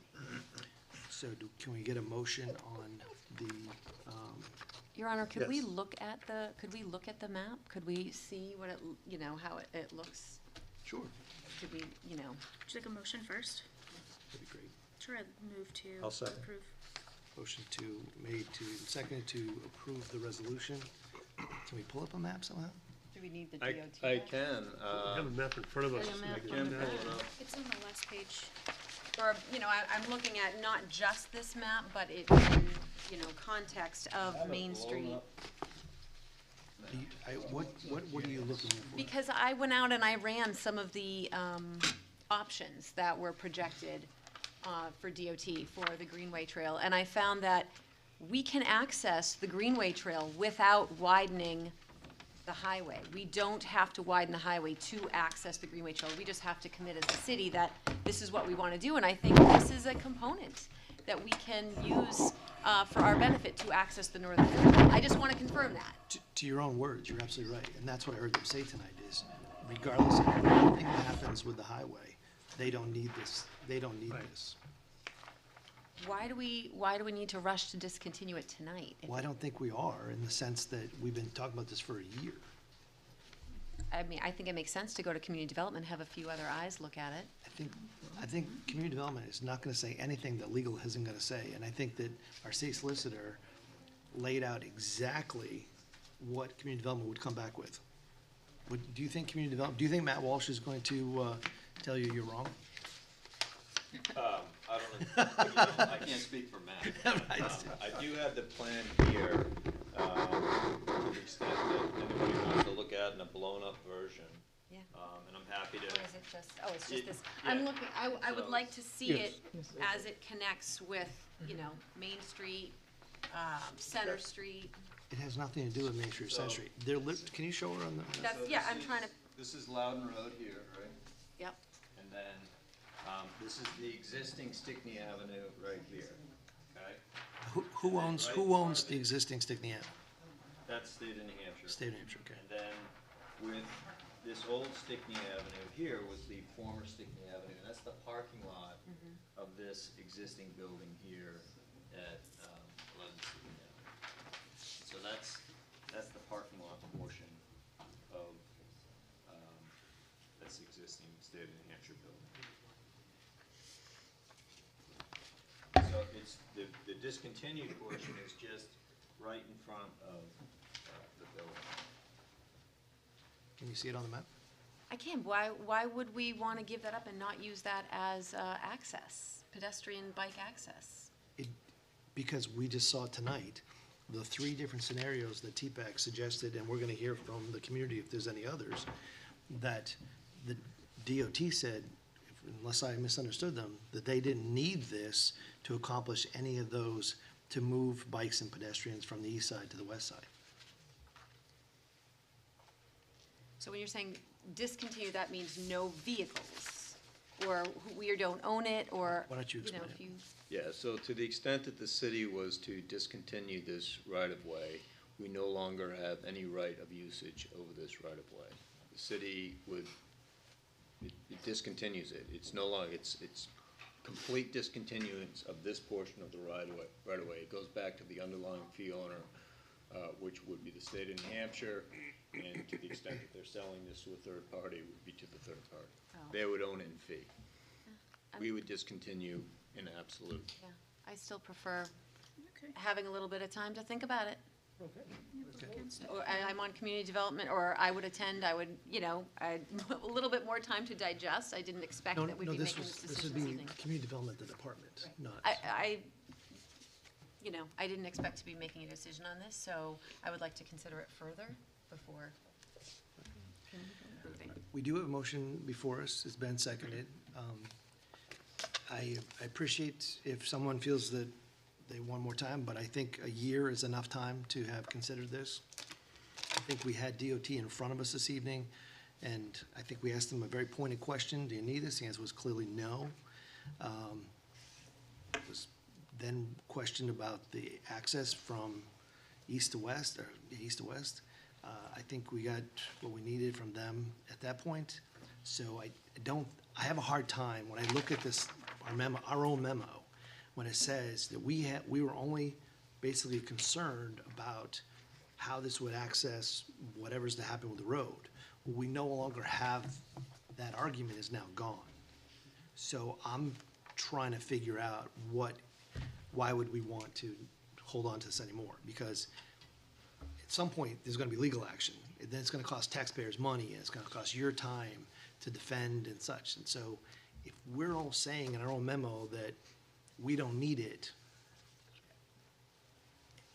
I think in terms of a smart financial decision for the city is to avoid some of So, those. yeah, I mean, maybe some more background might be a little bit helpful for Councilor Brown or anyone else, is that when this came in October 2021, this was brought before the council, this petition of discontinuance. And at that time, it was in November meeting of 2021, I think it was November 8th or somewhere thereabout. And the council made the determination at that meeting that it would accept the report at that time. However, it did not have the sufficient basis by which to make a determination on discontinuance. When this was going forward, as you know, I've been in communication with council for Brady Sullivan. The state of New Hampshire has been communicating with us regarding the discontinuance. And so I brought it before you, incumbent upon myself to bring it before you with a report saying, look, all these communications have been happening to date with the communications with the state of New Hampshire regarding the widening of I-93. Is it ripe now to bring forward the discontinuance discussion back to the council? So that was the purpose of my report, saying, are we ready to do this? And you just have to make up your mind. Are we ready to do this now, or are we gonna send it to another department to make the determination as to whether or not we'll be ready to do it next month or sometime thereafter? And so really, it's incumbent upon, all I can tell you is that there's a means to do it tonight, if the council wants to do it tonight, or you can send it to the department, or any other department for that matter, that the council wishes to. So we could send it to the committee and then have it come back to make a decision next month. I think that's, Do we have a motion? I mean, not, But it's discussion motion, that's fine. So those are the options for the council.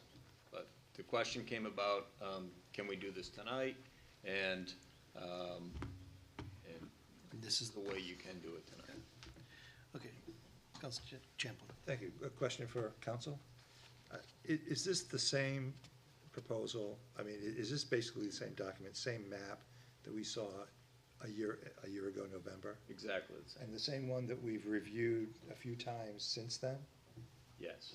All right. Nothing has changed on it? No. All the information is the same? Absolutely. Is this the same one the planning board looked at? Yes. Did you have a review? Okay, we have a question before us. It's been seconded. All in favor, say aye. Aye. All opposed? Nay. No.